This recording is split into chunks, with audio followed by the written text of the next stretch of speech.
o whenga whakao elo ka wale po maunga Max Ila. Senga uka amilo au kilani. Mo koe foi mai lava i o tara i le Tire World and Auto Limited. Lea ma o aiso skoi ngā meg ma pa uka wale. A ole me Pico City. E ngā le lua li maka lalwa ia so le kokongi. Le Tire World and Auto Limited e te moa i ta wale ma pa utau ngō fia ia New Zealand antoa. Mo fo i se ti mag wheels mo so se tu ai ngā ta wale ma le telo isi au unanga. Warren Up Fitness i le na ole se fulu tala pia i wha i lo i eina e wha afafonga i le Radio Samoa i nei wha abitoa. Talia wins quotes, cue cards maisi. Walau lo le Tire World and Auto Limited i le lua fitu tasi tolu o mo pa uta avale. Po le lua fitu wha tolu lua o mo le whale inisinia.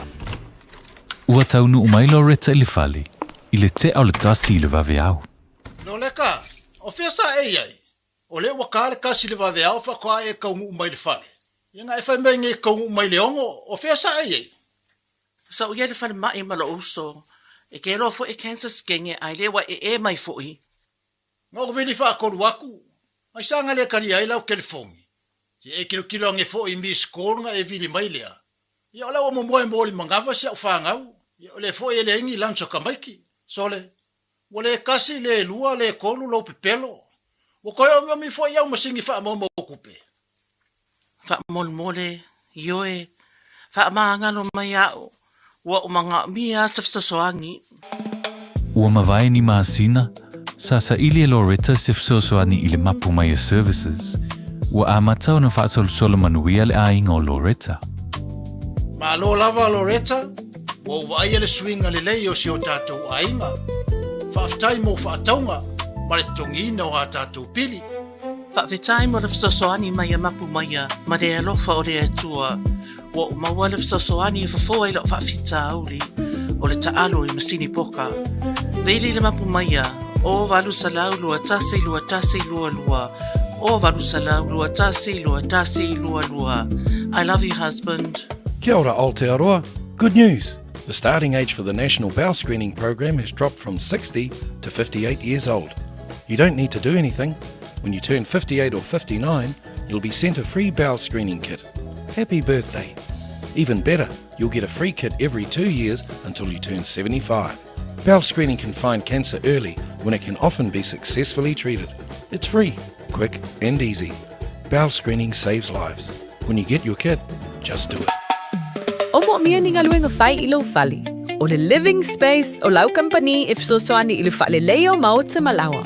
Amana o mia se papui pui, carport, canopy, pe wha heat pump, whaisau deck, whaaka peta whale.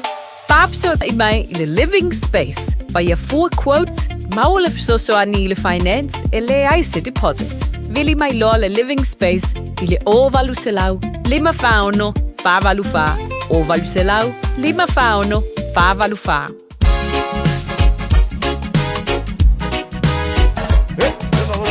Straight from love for basic on the way to one of your politics.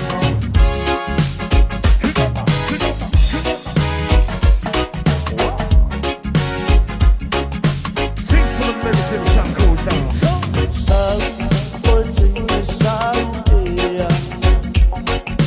So my memory. Oh,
suesela au e fua tele nau nau.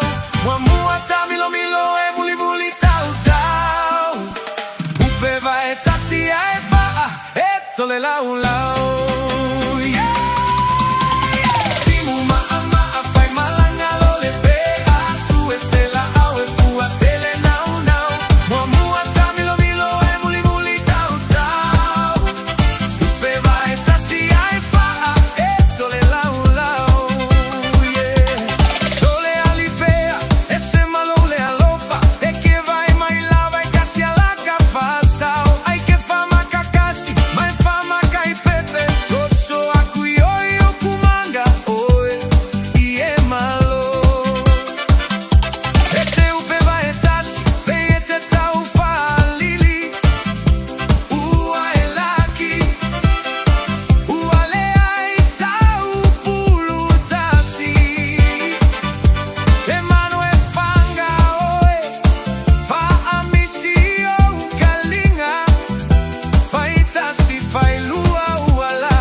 sakalau sua ua whakalelava.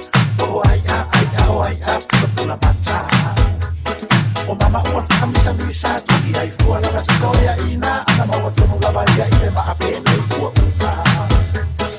Kasi tua tonu whani ma ua lava lea numero ma le ainga. Ai a se fiku le ma oka ua mi te laina. E ora pae e ma umi wana o le momoe lava matau te tuli whaato a toro mai ki le whare ua tani alisi. O si e a fisi, o si e ta whawhare au whitolo. Wane te fumato se ala mato. O si e a fisi, o si e ta whawhare au whitolo. Wane te fumato se ala mato.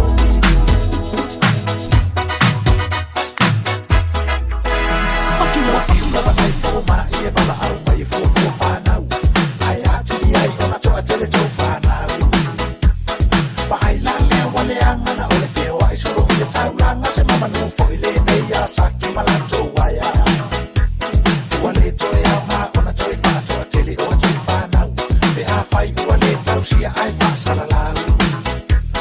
Ua le fua tasi i senu o le whaasa ola o le au tini funga le panalau wale ua lea oa i ai mātua i ni upu. O si e a fisi o si e ta whawhale au whitalo.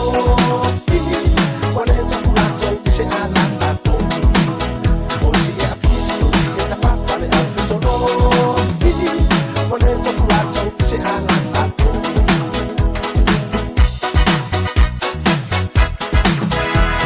E aso watu tele o leo nere tue au ngā ai na toa tele. Pe a fua i le tau ai ai o leo la ngā. O le se lau tala i nei aso ua pe lava o le tua tala pe a fua atu i le tau o loa a Samoa. Whaalongoina pea i talina le tau ai misa o misi aina. E mafua mai ua le lava o le tau singa. Tuna tasi e whainga luenga o le toa lima na o le vaiva ai a whao mai i le lau wano la angani ma le ulo. O si e a fisi o si e ta whawhale au whitolo. Wa le tofu nato i se ala mato. O si e a fisi o si e ta whawhale au whitolo. Wa le tofu nato i se ala mato. Pero fa fo pali tato wa tino le foi tai au ma diso tato fa Fiafia nga musika so fe filoi ye ilungo fo tau tuba danga le reader sa mo pa klame Fiafia Mai mo tato le nei taimi o le tai au le wa se mali male wati a tato lo te luas fulma lu minuti talo tu la sumatasi a o nei musika e popo ai le tai au la tou fe ngai le tato wa tu tu manga luenga le ngata fo ile le malu lu le tau pe ona ye tato lo nga tato no le va yaso la so lu mo le va le nei o nei fo masina tu lata tato no fa ma vai atu ya yulai maluatu e marisi vai ngol tau malulu ni atunu tato anga ia tu masino aukuso yo e wa fais tele si tele vavile sa wa masina tele vavile sa wa aso la tau ia ai el tato lunga lo solonga le mama nuia le taiao ile fenga yo tato atu i tuta manga luenga malo lava lo sai malo fo le pale tuta ma fai valo filima pe fenga i malo tato atu i so o se fale fenga luenga ila tolo nga lu e tono company o niso i lato o pisi niso lo iai ma pe foi lato o lo nga lulu le ia so i tono tanga lunga le malo o i lato lo nga lulu i lungo tabale fa malo atu tatu tautu ma tatu pokala le nei tai au fou ia le ngata foi le fa malo atu ia te lato ia o lo nga lulu i tono mauta malawa o lo fitai tunga foi lato tu te masani fa malo atu tatu pokala me atu to malo le pale malo fa malosi malo le usu malo no sai yo to faiva mo to tute pe ona fe nga ia ile nei tai au le te mauna tatu so ta ia tulea a wina atu tatu pokala me o le o nanga foi mo tau tu le fingo ia ngana mana mai fangalo na seri male tatu tu le family health group ya wala vale a so sonia tu bol tatu watunu ya wa ia le fa manatu pe mo tatu lo saunga le mu ya fa pe foi lo se fu maloloina ina ia mau le tatu ia se tino maloloina ai mai sol tatu anga ia te vai tatu fo mai fa malo atu il tatu watunu lo te luas minute tatu tu la smaltasi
fa balulu atu tatu atunu ona lewa mafai ona se mai de sao le fionga ngal mana mai fangalo na seri mal tatu pokala men lita yao tau fo ona tu inatu mo tatu atunu la val temi fa so mai le sunga le fo mai ia mo tatu ina i mafai ona no fo tele lei ia lo ia pe tatu tau malulu ai mana ia yo le fa so fo le fionga ngal mana mo malu tatu atunu mo tatu uma e fa mana tu pea mo tatu na ia tausi pe tatu le tulanga ia o le malu puipuia mai whaamai. Whapea fo ia le tūlanga o lo pesi le furu, ia ma le tau o le maluru o lo iei tātou, le rei atunu. Whatalo whatu ngal mana nei tai au, ma lor se whamoria ma lo fo le langi ma nei tai au fau. Ia, whatalo whatu fo i lau sunga tia nei tai au fau. Ia, whapena fo i ma lor langi ma nai tū. Tatonu, ia lo manuia lava i le tatou au whaingal radio Samoa. Ia, ai mai se lava lau sunga lo whapoina fo i le tatou prokalame mātani. Alo soi fua maloloina i vai aso taitas. Ia vea fo le nei tu la a titia watu ai fo i le whatalofa ia mal whamalo i pe ia ma le malu e se tatou watu no. E ui na malulu ia aso. Ia e tatonu o lo o tu mau pele alo fo le tua i le totele o tatou. Ma ua pea le ola maloloina. Ia ai mai se lava. Ia le soifua manuia e le asto ma le asto. Ia vi ea le li. Ia e talofa. Malo yoe ngal mana whaatai le tua lava yaso sa mo le tawhilo inga mwha au tapo kalame. Ia ao e ia i Samoa. Leo toi taliu mai le nei fo ia atunu. Ia ua e toi tau mai fo i tau mai le tau malulu. Ia o le lava wha au le au nanga mai tau tua le malo le tātou atunu. Malo no sai malo fo wha malos. Ia mai se le manatu fo tātou atunu i mawhai ona atu ai se wha mama venga. Ma se fiso sani mo le tātou atunu. Ia wala wale tau siai no le fua malolo ina le lei. Pe ona iai. La la fatu yelo fionga. I nei taiao. Ia o ani vaenga tau na wha manatu mo le tātou atunu. Nei ono fo utai lantou. Le wa lama whai uni maa sinanga mana alo wharango ina pele matua maati ma le malulu le atunu nei. Sa leila rasta mnoanga tia. O le olva yaso mulmuli nei o masina lona fitu. O le tausanga ya yulai. Ia talitonu o le amata o na wha mama mai ia le malulu. Ia e peita ia le este mama o malulu. O lo o maati mai pe le malulu. O aso e lua ia na tuana ia tupo over the weekend ia. Sa timu e sai ia nisi tu o au kilani la ngona i fo le malulu a wasa sa mon sabili ia pita ia le walangi mama nei fo i tai au po ia tatonu ele tu la po ia lava tato ile tato tama langi ia ai fa popo i fo lava ma tato wanga luenga mo o lava ma lo se fu ma lo ina atia ai me se ia oe ma lo fa nau ma lo a inga ia ma le tato wan atunu foi o tato on tangata pewai on tangata pai fala bila tato tumu ino foanga o lo fai ai tato fala bila ia e me se foi tonu e kalesia ma tulanga pa pena ai o lo feo ia foi lava ma tangata o lo fea via ia le fama ia masiamo o lo mafuai fama i o fulu fama i pipisi ia e tau te whaafonga sa o mai anga ia i tato pulo kalame. Ia na o whautuanga lava. O lo te tala pēr lava noa tia ma malo tato atunu. Ina ia whaatau no uina ia tau tui pui. O lea e mai ta watu.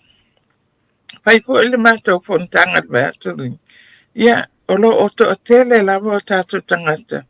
Wale o tūla i e pai ala tau tui pui o fulu. Ai mai se lava fo i nei tautanga. E tautonu, wa iei nisi wa te e fo, i olo te e pea. A nga i le whainga o tui pui. Ia, ai e tautonu lava tangata ia yati ia. Ai o mātonga luenga. Ia e moi o le filfilinga lava tangata i pe whailon tui pui pea. E me maa ue pe ana papia.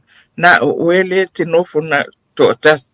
Ia na whaia iala, iale a e tale a ia ma pesi oele siama o le fulu. Ai le o iei nisi o tapa e la tau te mana vaina ia le ea o lo tale ina ia po o la vea fo ini wha ua o lo o mwhai ona wha pisti mai pe a mawhatua i matulanga pa pena awa o wala nai pe a vea i siama o le fulu tia o le tale la le tale vale le o pupunia ia le fufonga ia le na te ia wa mawhatua ia ala ele o yete ele o pupunia fufonga la wa pipisti atu ia ufa ua pipi ile lunga o lava ia po o tutino po le lava tangata le lo te fulata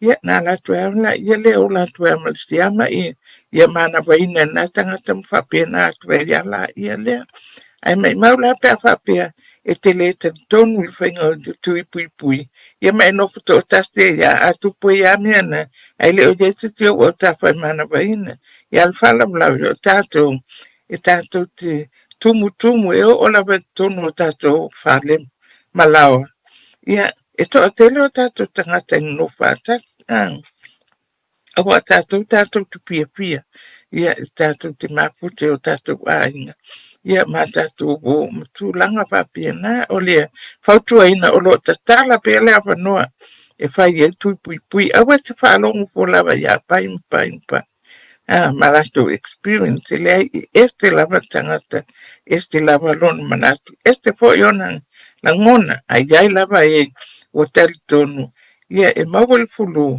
ai le o tinga hai na tele e ono tau fia ai felma i o le va elo fo ma e fa le ainga te o anga iai fa iai e te mana e fa lo tu i o fulu ia e fa pena po ila o le sto ana nei ile asto mua asto nai le asto mua o kuso le masina fo ia o le ai le feng o fenga ringa Pacifica Family Health Group ile hall fo ile pule samani pule le AOG i mangele o le afai na le health day ale ekalesia le o le ekalesia tu fatasi ale AOG ia o le aiaila ia le tatou au onanga o le afa tau nui nai foi tui pui i na tasti le awala e mawhai o na mauailo wawanoa e te o mai ai whai ele tui pui al fulu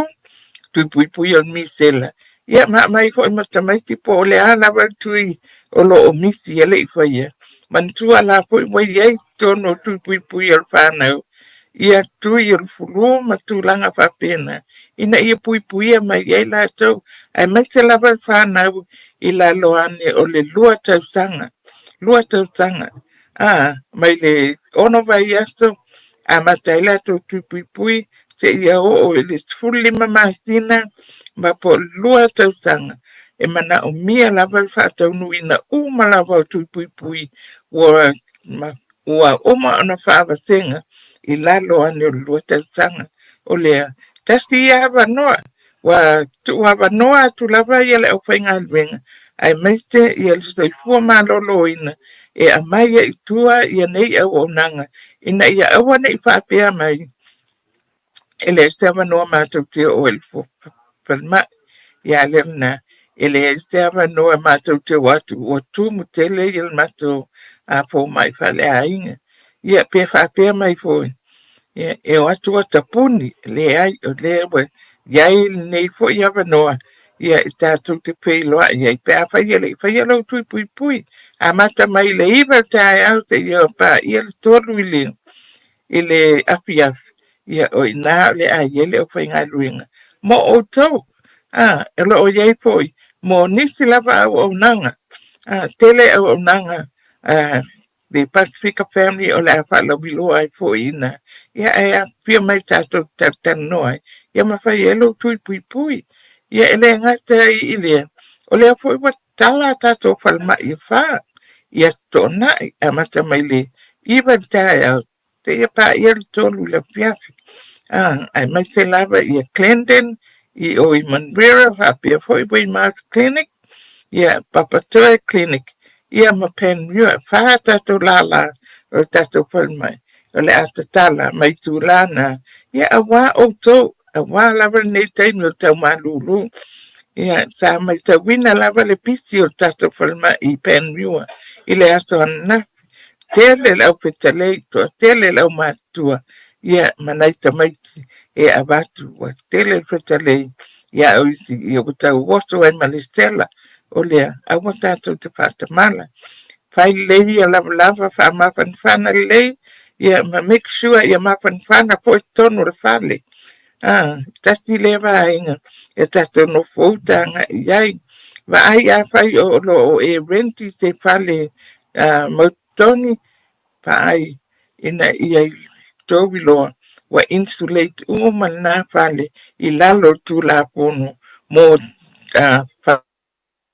ai a fai tau te lo malulu pea ia masusu te fiolina whanau akwe tempo uma ia whafso tai lau landlord ale ai whafso tai mai mato ia ona mato tu la ia le mo oi ia e whaasanga ngai landlord ina ia mautinoa ia whai uma me tau ona whai ina ia mawhanwhana ai le pale o lo tō mautongi ai ia whapia poi pale ale housing ya kira kayanga ora ya e kakamona ba ai uma make sure wa yai uma tu la pono na fatino ina ia mafan fana ia mango lele ya pale o lo to wala papa awai ya le ngasta po il na lo yai tato au nanga ale api e yai lato o mai ni yang mana onga papena ia na watu la ia lea assess e va ai lo fale po le ale tu langa o iai ia no mai fale I fai lipot ia na avela ia le iai lato e mawhai o na watu ia ile va ai ia ma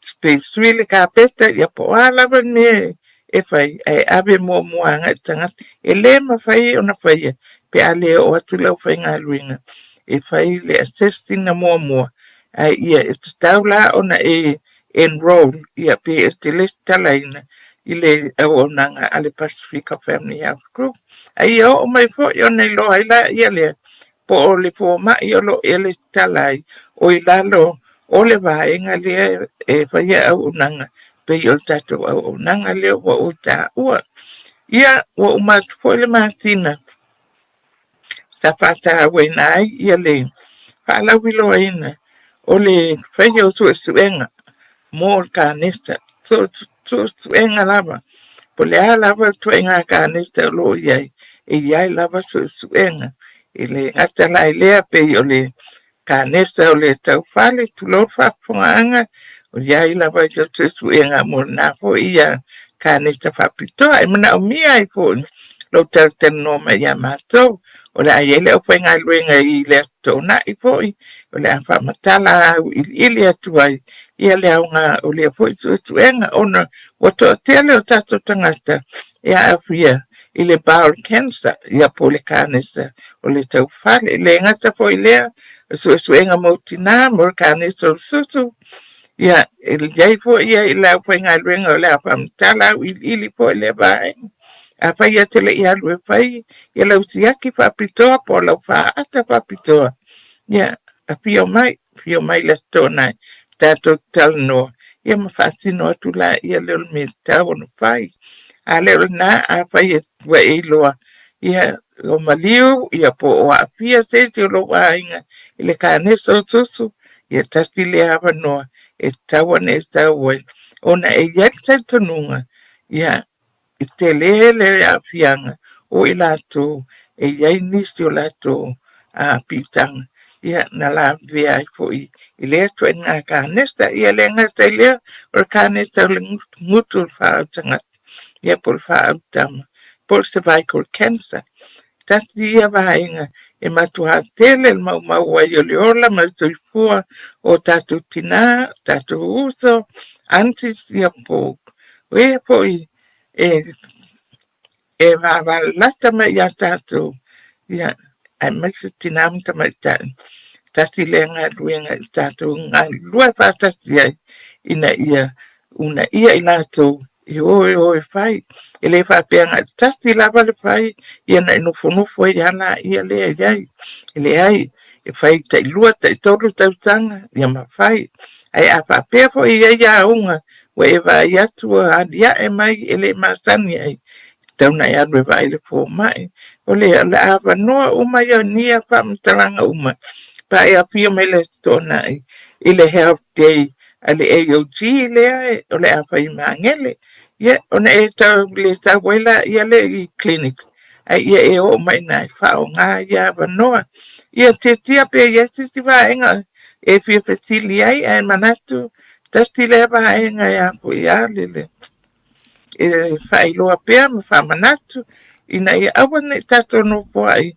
e whaia tato suenga ai me te ua tele toi ngā kānesta le waria e mai I le masani en tato whalongo tele o ia so ia e pita ia o lea wa iai ai na iai lava ia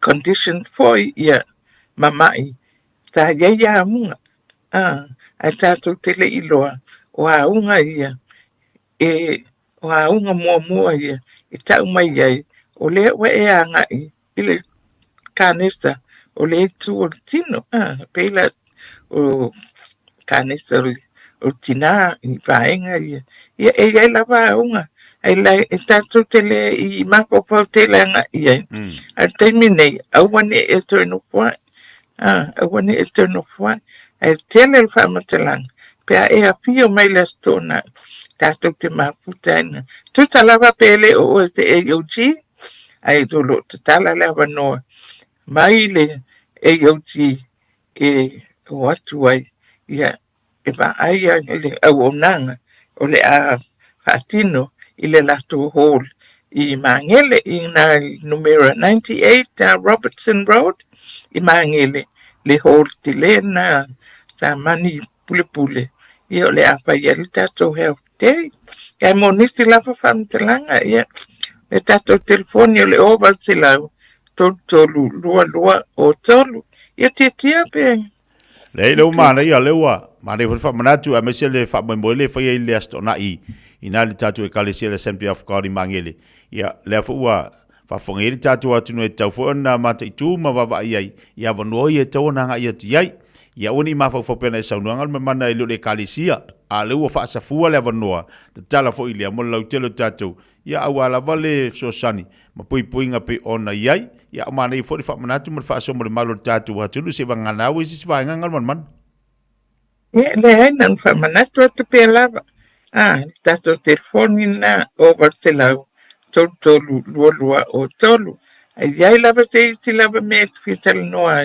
ia vili mai la ia lea ale e sa fo mai fa ainga alwe enroll ia tato fal mai na po pe lava le fal mai la talata te oi ai vili le numero na e mafai ona e enroll mai ai ia fai o lo atu po e tato o nanga I tonu o tau malta malau tala noa iai pe whapea ona enroll oi wa telefo ia riste au nang ia teilon ete entitled I le enrollment I amato ia fatua entitled le ia yo oi au nang ia le ai e mawhai lava o ngā lue po ai lava po ma ia lo e iai ai a whapea o lo lato wa deliver ina le same service le e whai e mato ia ona refer le o e anga iai ale ai ia o tūlanga na e iai ia ai te tonu ia wa lava le mo nei fo ia ai tūla ai o le vai aso po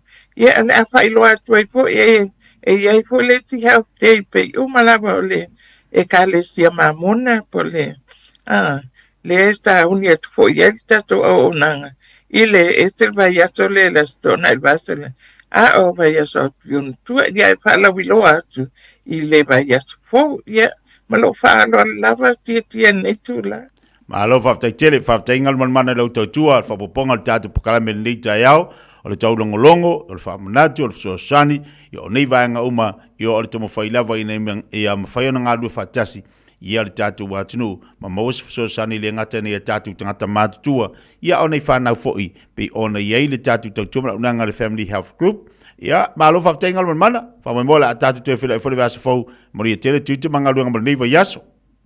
Ia, whaftai e whasoifu atu Samoa, whasoifu atu fo'i tia, whailoa i le vai asu pou.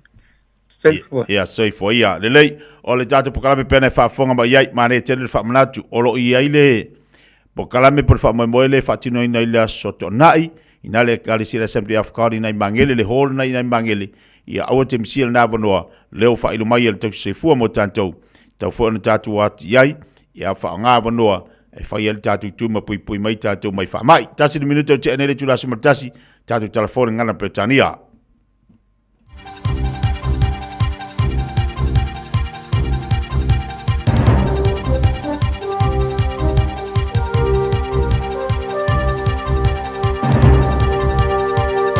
In this update, a place in the history books for Zoe Hobbs. The sprinter has won gold in the women's 100 metres at the Commonwealth Games, becoming the first New Zealander to do so. She says the conditions in Glasgow were challenging with heavy rain falling. I had a really good start, but I actually had a bit of a stumble and had to recover myself. And I wasn't sure if that would be enough to keep me in it. It was more than enough, Hobbs winning in a time of 10.93 seconds. More in sport shortly. A man is facing 2 murder charges and 1 of attempted murder after a man and a woman were found dead in a home on Auckland's North Shore.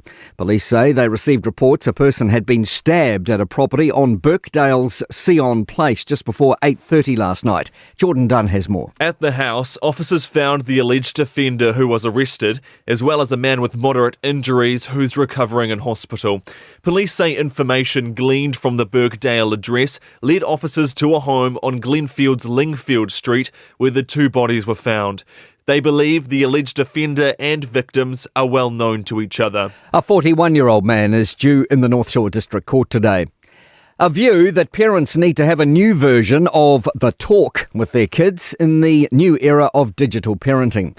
Cybersecurity company Norton's latest report finds 75% of parents are worried that AI could be used to create fake images or conversations involving their child. It finds 44% are not confident their child could tell AI-generated content from the real thing. Norton's principal systems engineer, Dean Williams, says we live in a world where seeing is no longer believing. Housing costs are becoming an increasing challenge for older New Zealanders heading into retirement. Retirement Commission research finds 80% of renters aged 65 and over now describe themselves as financially uncomfortable. That's up from 66% in 2021 to 2022. That's news. In sport, Glasgow glory for Zoe Hobbs. She's etched her name into the New Zealand sporting annals with a pioneering gold in the 100 metres at the Commonwealth Games. Hobbs hit the line in a personal best, 10.93 seconds from lane 7. She has unpacked the race of her life after an initial stumble. The rest was just a blur and I managed to hold them off and I had to dip. It's not my strength to dip, but I think I dipped. Swimmer Lewis Clareburt has picked up gold in the 400-metre individual medley alongside Erica Fairweather's 800 metres freestyle silver. Weightlifter Cam McTaggart earned silver in the 88 kg class, as did Lauren Boyle in the hammer throw. That's sport. I'm Malcolm Jordan. E ai se isi o le tau ainga e whaapea sona leo. Pe whaapea foi. Whaamata e avea le tale I, ma le tale maasani e tau fia ai lātou ma le whai o lātou mea maasani ai. E ta tau na lātou e whai suenga o le tale, a ngā I le coughtest.co.nz. Pai le suenga o le tale, ma whai loa le fō mai, coughtest.co.nz. E le ai se tatongi. Whala au talavai, e iai tūlanga la matia ma tūlanga le lei o whala au. GlaxoSmithKline, New Zealand Limited, Auckland. O mo mia ni ngaluenga whai ilo whali. O le living space o lau company if so soani ilu whale leo mau te malawa. Amana o mia se pa pui pui, carport, canopy, pe wha faulau heat pump, whaisau deck, wha ka peta lau whale. Whaapso ta I mai I le living space. Whaia 4 quotes, mau le so soani ilu finance, e le aise deposit. Vili mai loa le living space, I le o valu se lau, 5 whaono, 5 valu wha. O valu se lau, 5 whaono, 5 valu wha. O e tau sa ili sino fuanga le leima sao ngale mu, a wale tau singa ma le au tau wina o lau tama. ua mawava noa ila la esi ale Our Kids Early Learning Centers I Aukilani I Saute.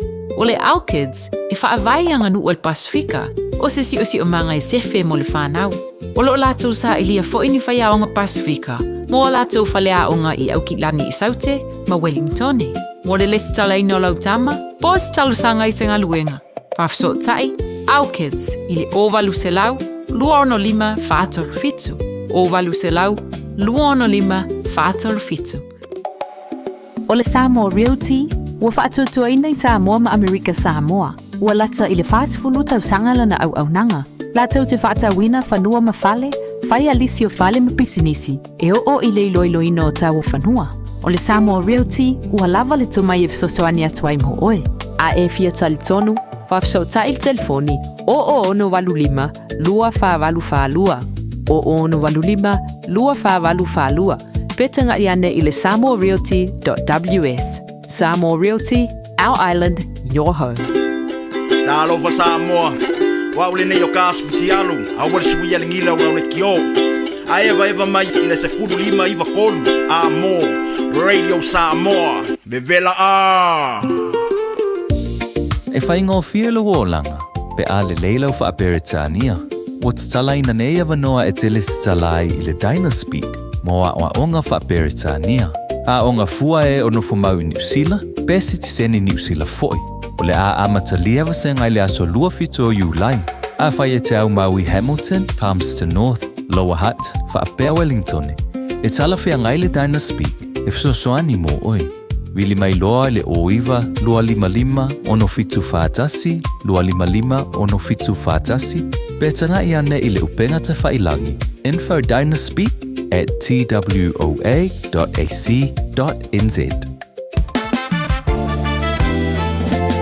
O tau sa ili se Samoa lo ainga, po o tau sa ili sa umasini tutua pe o le Hilux ma le Ford Ranger. O le au nanga ale kaseti, e whaafai mo fie mea uma.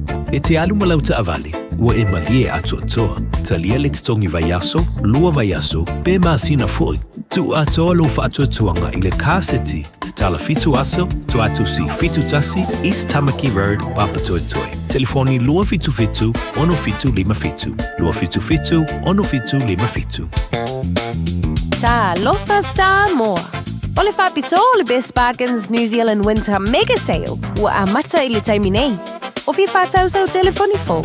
O lo maua le iPhone ma le Samsung lata mai. A wata mai le na o le lua lima tā laid vai aso. Ai ala se se tino fo lazy boy. I le na o le lua whātā laid vai aso. Mā wae. Wa siria ma le lua lima tau sangal tau tua a le Best Bargains. Te tala fitu aso. Wili mai loa I le ovalu selau lua iwa tolu iwa. Ovalu selau lua iwa tolu iwa. Beta mai ana I le Facebook page a le Best Bargains. E ia inga whapito. Hey, where you two off to? We're going to go drop off Nanny Aroha's bus screening test. Have you done yours? No, this Nena is too young. What anymore, Nena? The age has just come down. That's you and Papa too. The starting age for the National Bowel Screening Program is now 58.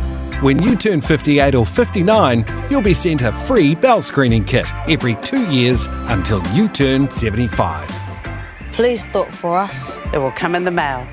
24 hours a day, 7 days a week. Radio Samoa streaming live on www.radiosamoa.co.nz.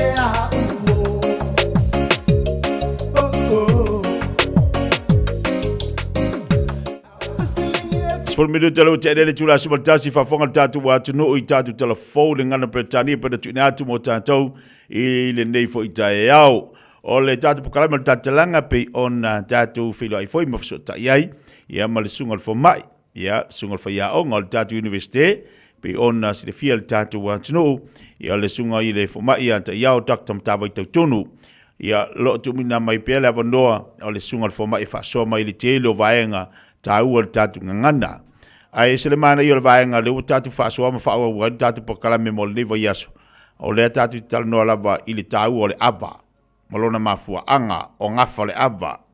Ia malona whaongaina o le taua le nā o le tātu pakarame ma le tātu whasoa. Le lava o lo iele le tautua ma le aunanga le sunga le whamai. Ia o le talatalanga, lona winga, e talatala si e tātu whalangolongo. O le siwanga tāua pe ona amai tau i le tātu watunu ule ne pakarame. O le tāua fo ilo le whasoa mai o le sunga le whamai po le sunga le whaia onga. Isu enga masairi ilinga o lo whatinoina. Ia mai se fo ilo na ia pito la au o lo ngaluei tono le tātu university i le tātu ngana Samoa. Nei tai au, e Fiafia e whawhelu i atu lau sunga whamai, nei tai au, vi ia le li, whawhtai le tua, leo te mos whapoponga le tāpo karame, ia au o lo mo lunga pēle anga le leo le tua lau seifua tau tua. Le ngata i le au ina o nei whanau i Utah University, ia a o lau tau tua fo i le tu malo, a fio anga, e maise tono le kalisia. Patalo whātua i marenganga whaalora nei tai au le tāpo karame, ma lora seifua manuia lau sunga mtawai. Ia, whatalo whātu tia, whatalo whātu i le pa ia mawalunga o se tata watu nuu mai o nao se ia pa ia o na iu. Whatalo whātu le ta polkalame i pa anga foi wo mai maasani le ta polkalame lo whapenauna whaalongolongo mai so se tafa o le kelope. Ia vele ne avanoa e whatalo whātu e ta polkalame ia i lato umalanga lo whapena o na whaalongolongo mai ma vele nei polkalame e whai mawhiawhianga. Ia wa foi le whaasoa ia malite tala mai fo ia si tatou atunu ia wamata upu anoa whapenao na ta whaasoa ia mo se manuia foi ia wa halo manai whanau si tatou atunu ma lor so i fu manuia ma lor le langi man nei va enga o tai au Ioe tatou whai whamalo o le vi inga e whamale whaptai fo ia i le li wana le se anoa le atua ia ti tatou e le mo whaiona whatanu ina ia le ta whaasoa ma le whaafunga mai le tatou atunu ia to telefo i la tu o le afu atu tuli mai le tapo kalami e whaasoa ia i le sunga le whamai. Ai le amatari al tāpo karamelita o mātou whaisi māruru o le tau doctor. Wa makua māruru o le tau. Ia ai le mawhai lawa na tua. Pe o le ali tua ngā māruru e ke usura kaimi whai ngaluanga le pālangi doctor. Ia le ngata lau le māruru. Ia tawa aine le awala ina ia o tau e whai. A misa au kilan whai tele si poloka telefoi o le awala. Ia e ngā whai ta whaasoa le tūlanga le nā tia. Mo le whaafonga whai o te iloa. O le fitu sifuru le valu sifuru pasene o le ati na ina o le atu nuu i Samoa nei. O loo wha moe na i tātou a inga ma o tau na ia lala i atu nuu mau. O le winga o le wha matalanga, o le tele, o mea o lo wha pena, o na fawai mai o tau o lala i atu nuu i fafo. I le ngato tupe o lava, o TV, ia o ta vale, o le winga o lo tala, e ao pea i tātou atu nuu o lo lala mpapa ao i nei Samoa. Ia o na tausi wha alelei nei mea tō tino lo o mai nei a inga i fafo. E le ngata fo ile na, ia o le whawina o fale sa, o hall, o tele o mea. O lo whapena o na aisi tupe atu ai tātou e kālesia i nei Samoa, e meise o a inga mo le wha mo le atina ina o a inga i Samoa. Ia ai a o na sila fia malama o tātou tangata o lo alala i Samoa nei. Si whaia ma le tatau, wha o ngā ma le tatau, le tau ti ngau na i tātou tangata o lo i fafo. Awa o le mai tau. Ele ngata o le malulu. Ia o le tau fo i usu ai ona o le manunga le tūlanga le na o le poloka tele o le awala. Ai mese lava o kilani. Ia la e bat fo i whafautuanga i ta por kalame na i tātou a inga o e empapa ao i Samoa nei. Ia si wha ngā mare tatau le tinga ina. Le fo i sa tūla i mai tia e pe ona visiri tai au nei. Se wha fita uli fo i tūla i mai le universite au Samoa le vai ason te nei. I whanau tau i misa. Me fo i le fo i whanau i nei. Ia le tau ti ngā fo i o nei o tātou a inga e tunu mau. E fisosangi mai le tongi no pili. A lea e lea mana ia mpe fo ringa mai. Ia e whaatau tala ma lea mana ia foi. Ia ma whao ngā se. Ia le tauti ngā nai a inga o lo whapena. O no fo mai nei anga le leima le anga lofa. Le ngata o tutuila, Amerika, New Zealand, Australia. Ia ma so se vai panua lava o le lalolangi. O lo iaina i o tātou tangata. Wa fele u saunanga le ta e au le ta whaasoa le tūlanga inai whanau a onga ia i le universite. Le a whana tutupu mai ei nei vesinga i nei whanau a onga. Ia, ele toi o te lesta tala o te ilola ngona whaina lau sunga le whamai ona o le waili mo le le mtaupu. Ia, o le mai ona whaatino i e fo i le whai unga fo i e fo i le discipline committee fo i al tātou university. Ia, o mai eu tanga I foi man tanga luenga o leo ia me se foi ia tatou malo le tulanga le titia ia alo sa foi se fa matalanga le tulanga le pau le ia langona il fanau ia le no latou se ia e toi ti matai foi le upenga e fa pena foi toi pou pou no latou a miu ia wa foi le anga ia tu le lumana mana ia le na fa fongbali tatu watunu wa tasi le vaenga le na la walunga ilunga upenga te failangi al bebe silen tu lai mai ia lo mfana wal tatu watunu I Utah University tamiti a onga ia ai pe na tasauno le sunga fo mai le sunga fa yaonga lawa I limo leo le mtau ia le fo wa uma on na fa so mtala no ia ni sio ila tu olo ngafa ma le fo ia fa mai ma le pokalami Utah University ia la tu la lawa so tai mala le vaenga ili to hotel le ise ma faptalanga la ngolena tu le tatu poklami ia se sauno anga sunga foma ia o le mo sauno manino le sunga fa yaunga mo tatu le nei tai au fa fonga tatu watu o le amatal fa so le sunga foma il tatu poklami o tatu ava ai tala tatu reina tolu fit silima tolu ai fa peti fi fa so ma ia o la fu so ngona la so mo tunga afa e ma fai ona tala tatu telefoni e ai fa so fa ta se mal pokalami pena so no fo ni so pokalami o le talanga e ma fai ona fa so e le telo tatu watnu ia mal pokalami fa so mal sungal fo mai doctor o le o fa o ta pokalami fo ile mole aba o ani si vaenga e te tau ona fo fola mole no fisi de fia ona fa na wa onga e mai so tatu watnu te manatu tia o le asa mamafa fo ta fa so le vai so tu na ia ele tulanga le o le ava I ingoa o ama o le mafua anga o ama taina nei fo I tu a inga ava ma le tulanga le na I le tala fa so pito fo I o le ava ma le ava pe o le o te tau ma fau ona e ai fo I na tau sa fa pena ona mala au mai tatu lau mua ia taina nei fo o le maramanga lau tele fo inga le pe ona masi I tatu university I le tua inu mai tu malo I le whatenunga fo I o whilo inga pe ia nga I lau whasoa le tūlanga leo le ava o le whilo inga masalo ono e ei mea na tutup masalo o le dua vai aso taluai o le sa yei le ava le asa whapena ona ele imae ale la unga ia ai tufa mai le ava o le whilo ai sa tele ai fo I manatu tangata social media le tūlanga fo ina le whatenunga o le ava whilo inga I le vafea ngai ai o le malanga ma le nu ia o le sa e ai le tina tūlanga fo ile ele I maea ona whai upo tala lumba tula fali ia au te ile ia le whai ngā malanga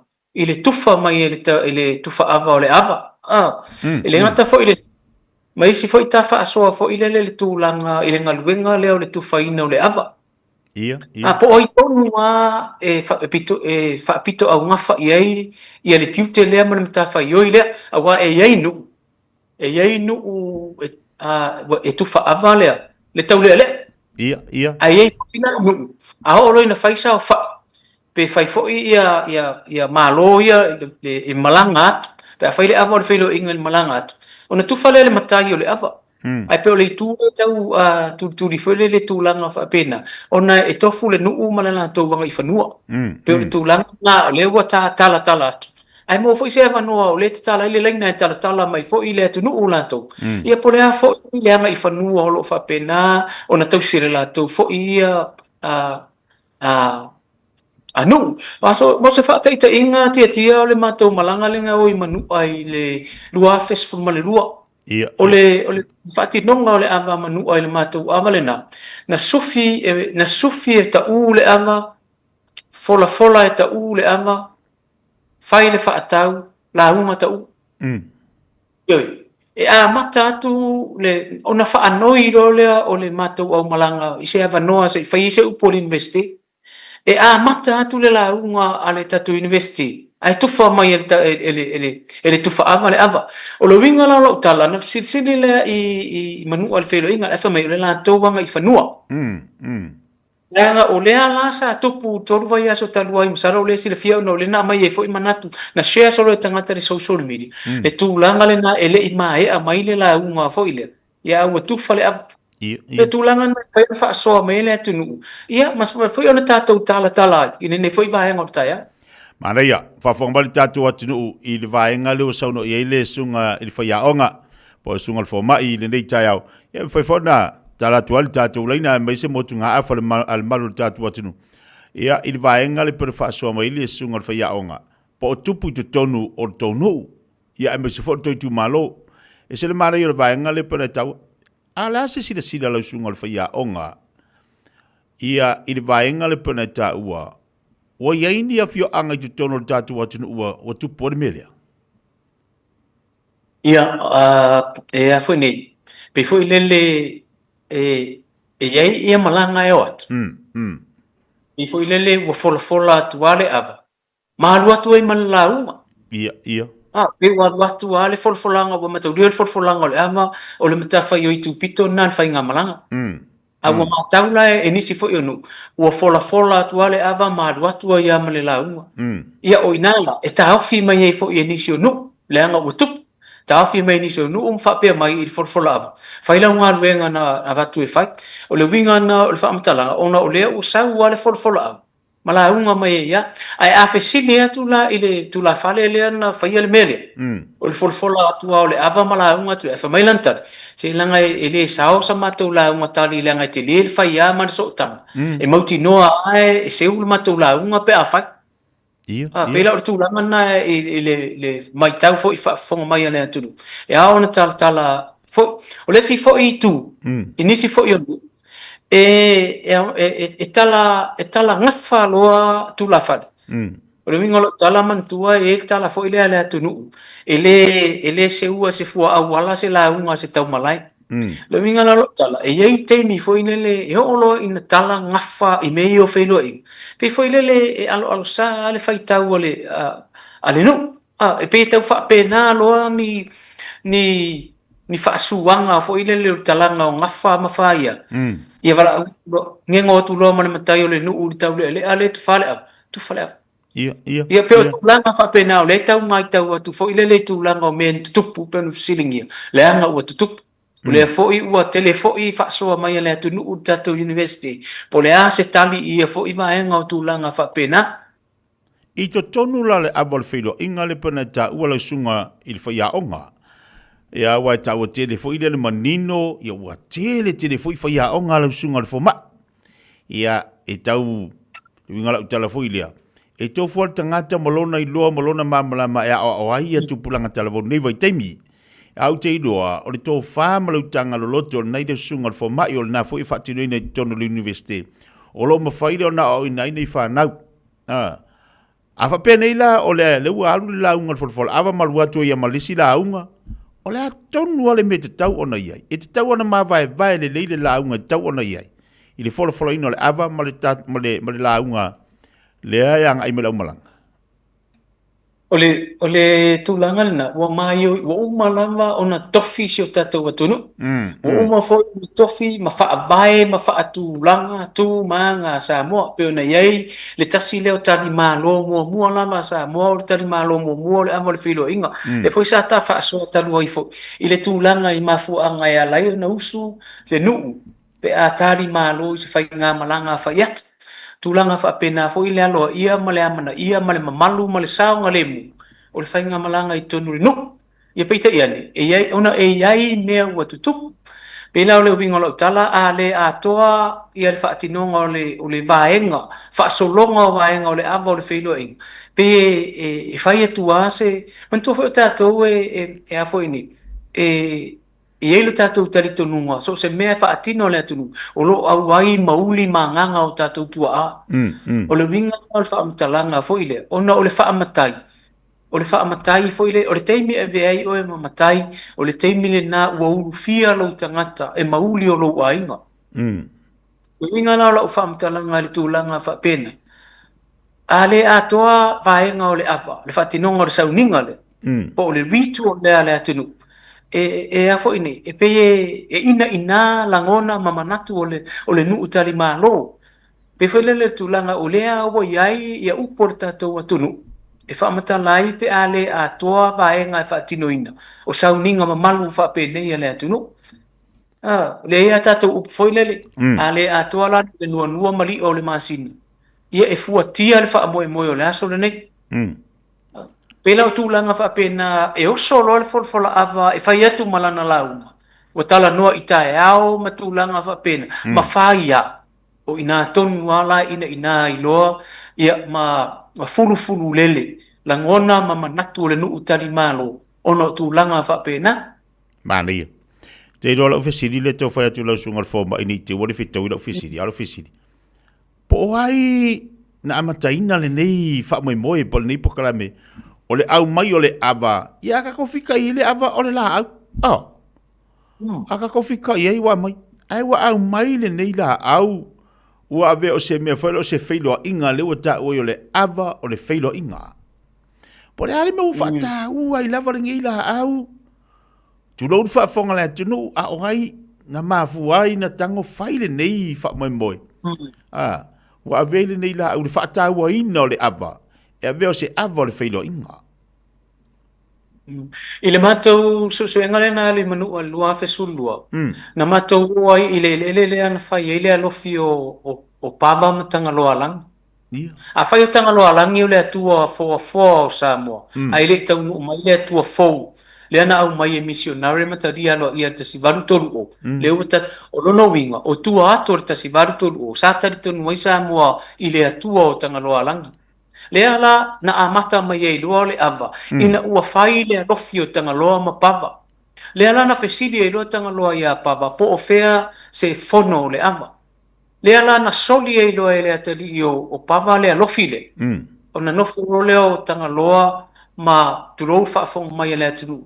Na poilua le tama i le lapa.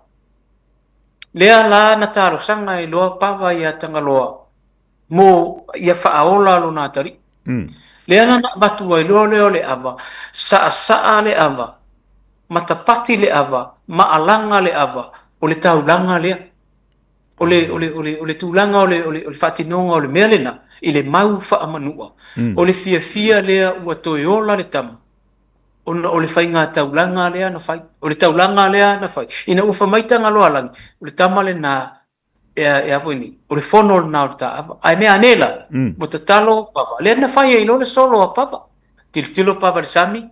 E u itai fono le ava.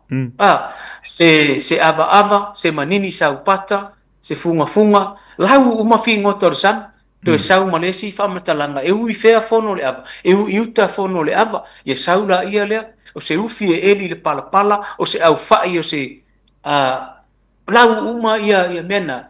Le foi la fa mau e Kramer volume 2 tulanga fa pena ile alofi le atanga loa langi mapava lo no minga a fai ole ava le atanga loa mapava le na fai ile tai sama le la ma fua ile fa upunga foi le atunu se ile langa o ta sai tai ne I fati a uma o alofi le la ele na ta o alofi tono manua le sa tau fai ile foi le ana fai ai le alofi le ai te ua si le alofi fai ile vasa le ana ma fua le upuna le atunu ina ua fai mai le tala a pava ia tanga loa la langa lo ta sa itai ave le alofi e fai le vasa ne I fati a uma o alofi na ia I fa upuna fa pena wow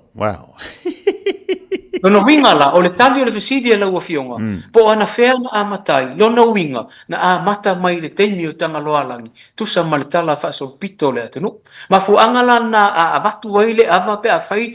So se ava lava le whelo inga avatu. E mua sa le ava. O le sa le ava, o le sa anga le e tanga loa o le ava. Na mafu ai na toiola le tama. Ona alanga loa leo le ava. Matapati le ava. O le langona o le fie ua whaapena na to e whaao na tia re tama. O te reino foi po e whaitau le whaamta upu sili. Ma le whaatelo sia katina le pio. Le nanon tu sia i le tusi o le Samoan ava is a prophecy. O le ava o le whailua inga o le perofetanga. Whaamatala atoa le whionga katina li whaamta upu sili whaatelo sia. Le whaakewisiano ma le whaale anga nuu o le whaatinonga o le sauninga le o le awa. O le amatanga le nā lea a whai, toi fo i aritani o lau fasiri. A whai o le awa lea na amata mai atanga loa langi la lofi mpava. Le atua fo o Samoa. Lono inga na amata mai teimena le awa o le whiloi. Na winga la lau sunga le fo mai o le ava na amata mai manua. O le tali tonunga le na, o le foanga, o lea e lifa le iva 10% o le autustusi, o le atunuu matana o le atunuu, na fua mai manua. Ala le vaenga le peona ta uai le katinali. Pe ona i le tusi o fa i le ava. O le tusi na katena le pio ta finu. O le tasi na tusi, ana tusinga. O lea lana te nofo ai ma fa atusa tusa le ama o le feilo inga. A nai i le sauninga lotu. Le fa atinonga o le sauninga lotu a Samoa. E fa atusa tusa nga i le ama o le feilo inga. Le la e fa ingoa ila na tusina o le ama o le perofetanga. Ringa o le ava ceremony is a prophecy. Foi lele o le peo tūlanga wha pena pena o whai atu. Mana i foi pe a mose ama noa te silisilam whai tau ai tustusingan ngā katina le pio. O loo au mai manino ai ia le wha amta upu silisili po o le wha atelo sia i le katoliko. O le afo inei. O le sauninga o le ava o le filo i. Whawhanga le tatu atinu o le mātanga o fia o le wha asoa le tai au le nei. Ia a mua asoa vanua te fi wha asoa mai ai ma mai fui sau motu ngā awha i runga le mapo klami. Ia ma le tautua le sunga al whaia aonga pa le sunga al whomai. Ma wale wanoa te wala mai ele tatu telefoni a wanoa atu. Tolu fitu tasiri mai vitolu. Tolu fitu tasiri mai vitolu. Ta iai pei tu tonu o le seko o le aba. Pei ona ta iai le aba le whilo inga. O le umalo na tau mawhale le aba le sunga al whomai. E oso mai le tangata fo ile vatu le ipu. Ai tongi atu le ipu, fo ile le ipu tau aba, o umana tau mawhale aba. O le asau sila iai. I lea fo i tūlanga o lo whaatino ina i tu tonu o le alofi, i a pole whiloa inga, e oso ma le, i a le tau le lea fo ile ai, le lea ko le ipu. E tala whea ngai lea ngai o inga. A tonu e le tala whea ngai ona o se tū ma se anga fo i lea mataulia o le ama o le whiloa inga. Po le sauninga o le ama. O se sauninga pito isiri o na mamalu wha aleanga nu. O le mamalu e o na wha atinonga. Ai a olo ina wha atino tū ia maanga wha pena pe o le tongi o le ipu au. Ia o se tū ma se anga e le tala whea ngai. Se i vangana. Pe a whai o se anga i whanua patino o lea nuu ma lea fio au. E wha atino ina wha atinonga. O le tūlanga lava ia i le mamalu o le wha atinonga o le sauninga. Ia, e le tala whea ngai ma tūlanga wha pena. Ma alo whaftai, o isia vaenga langa e peia ona i eri tāpo kalame fuilea. I le whaia e ona i tūpulanga, e tiro fuila la tū le whaatino ino lea tūlanga. Ia, ne whisiri fuila nei whana waonga. E se winga le meo le tongi atu ripu tau awa pe auma. Ai pole aso na taua. Ai pe eiso na o ngā, pe le au ngā, pe ia le umani o wha manino le vaenga lea. E lau sunga le whaiaonga. Ina ia no foutai foi le mamala mai nei whanau langa o le ai whaia e nei tamaiti. O le tele foi po kalame le tati tino i tono e kalesi e whatino e whanau. Tono e kalesia o leo wawa ai a uia i po kalame lo whatino o nei whanau a toma whaina o nei whanau i le whatino ino le aba. Ai le leila le alua tole tamaititi. E whatino le aba. Halo mamala matu na inisi vaenga i lunga o le ta po kalame. Ia ma se whaasoa fo e lau sunga le whaia o ngā pe ona iai. O le telei o le tau o le awa. Pe aha tino iai. Le ngata i awa tungase. Ia a le awa fo i lea lewa. Wa asu e whilo iai ia. Ia so se mafutanga ma se whaala putonga. Wa whilo iai a le isi awa le whilo inga pi e le ilo se au malanga le malanga atu. I le isi no. Ia po se e kalisia fo le tari malo.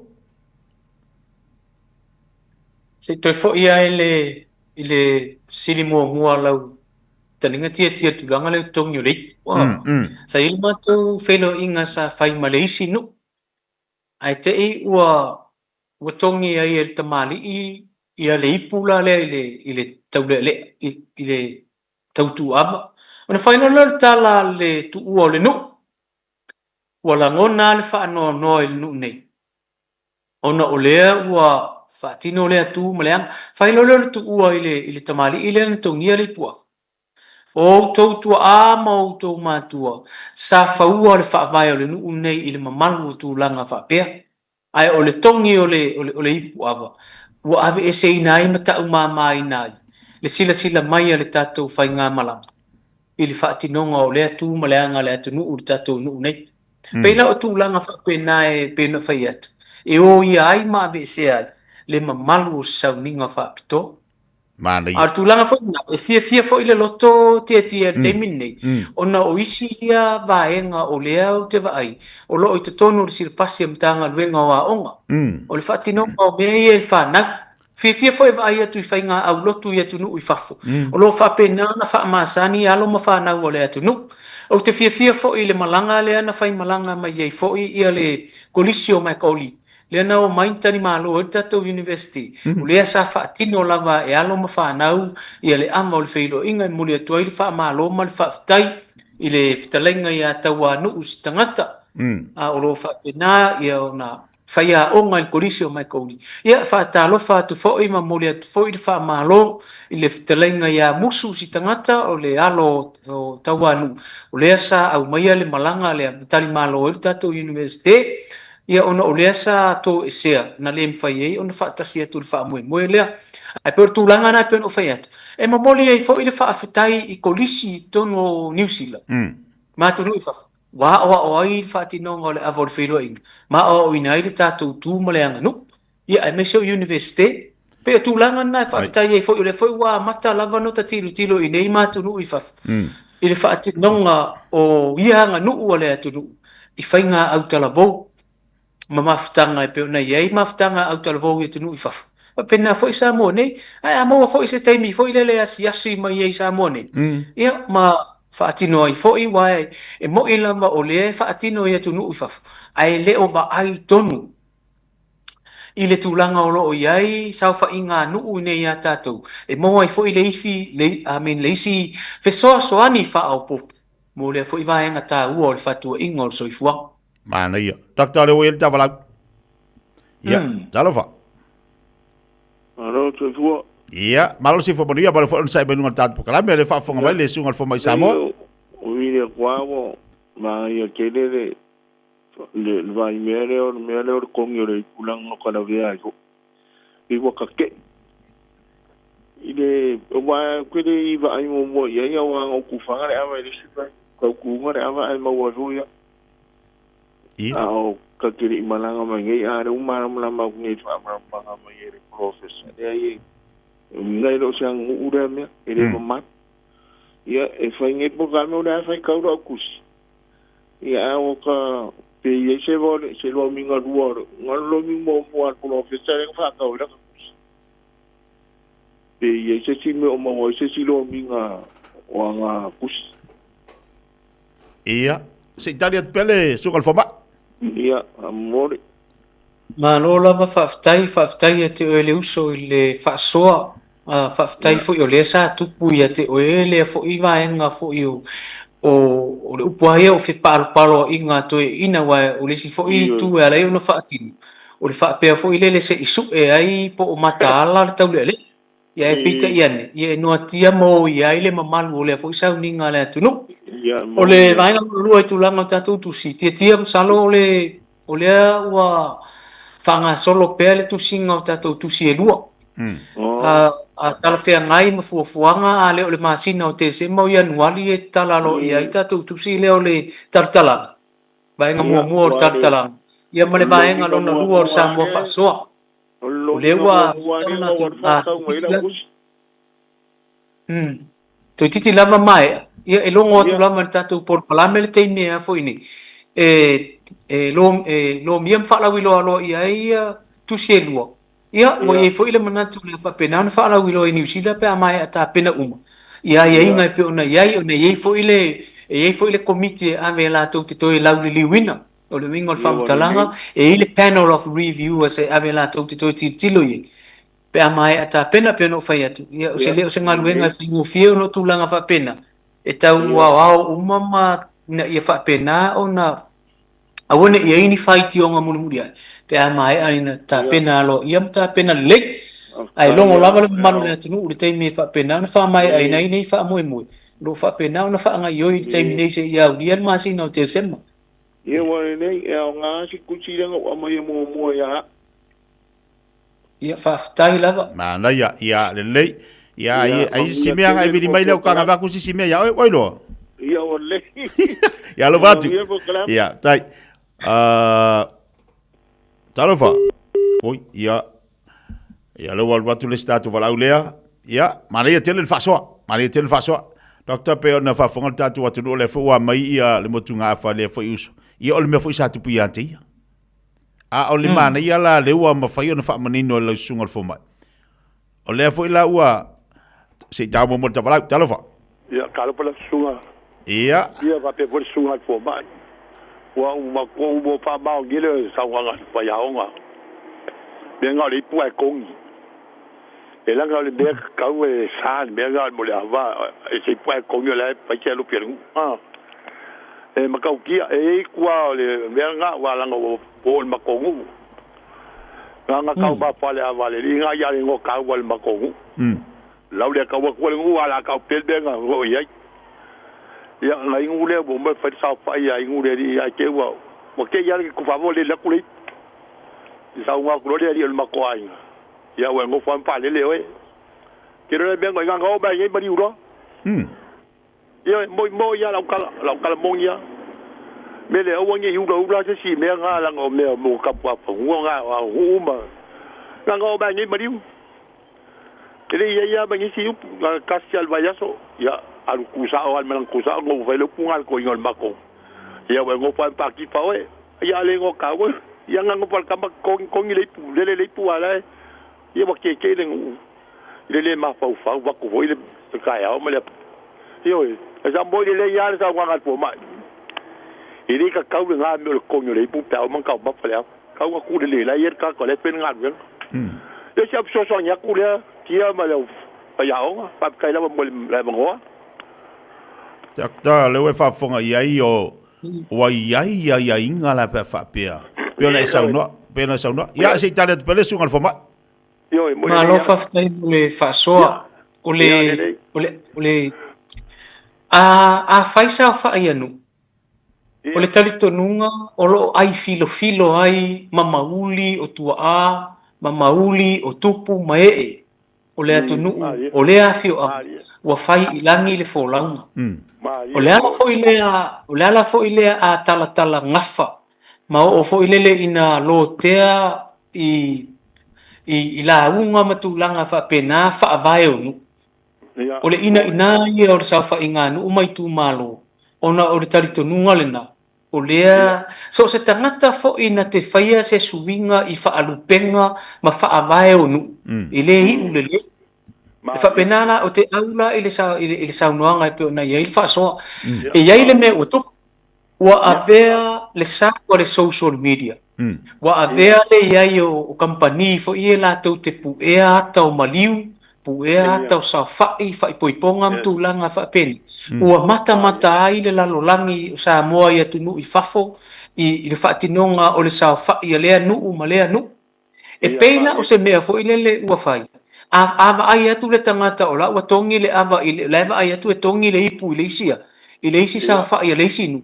ona no folo le ma fai sana fengi fa pena e fai i le pe a fai la na ava i tulanga fa pena ai ua avea ma bea ua ia ai fai nga fa vai ma be se nai le mamalu o le fa tinonga o le asauninga le anu le anu pe tulanga fa pena fa ina le ia ona mata laisi o tatou atu ai mai se la i fa tinonga i le mamalu ma le taua o ia me asina le atu no mo le ia sa wanga pa wal be foi so te ba nga ko inga ba ku foi le wa ma ko inga ba ko ye ma ba ya e sa la ko wa ga foi wa pi fa wa ga ko ma ku al ku pula le ka wa nga ba pa lo le fa ngo mo lang ko wi lo se me ka lo e se ya la wa mongia ka sa wa ngi ka si ba ele ya ngi ya mari yo ka ko ngal foi mer ko inga le di ma ko ai ya wa ngo pa ki fa ye sa le ya mele mo de sa wa yu le de si mele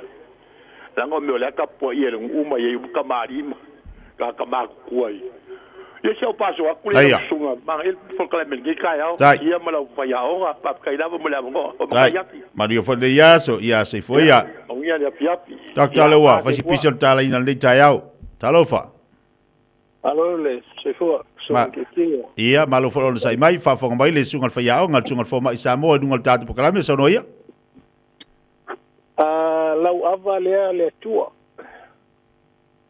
e fsilia ko le songa le foma langa le ia o fo ia kilo male ko fo i mei ole me vole le pese me ao ama sela me nga sa fa foi ka fa wala u ka wa ek fo ile me ole wa wanga ia kuia ia fo ia tupulanga telavo fo ile fafo ayo la ko sofa me kai ia ila kala fa longo kele lo pose me la ve ile le ga lu wata to ya ka ke vai fo ya pe e fo ile fai o la va ai pe fai fa ko pe sa olea a fa sa o mai pe ava pe a fai ya o se me masang ya fa pe ma ya ma ga fo ma le ga fa la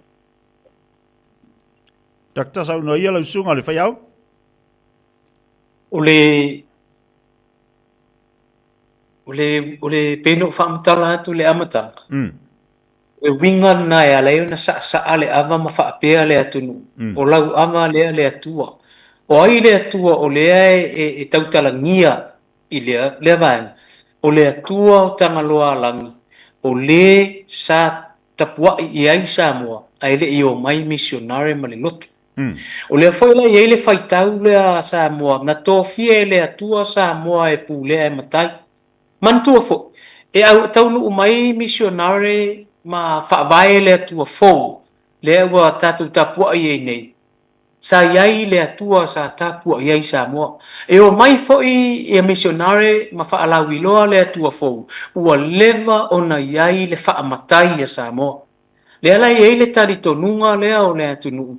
O le atua lea o tangaloa langi o lea, o le atua sa tapuai ma talitonu i ai Samoa i tua ato o le tasivalu tolu o.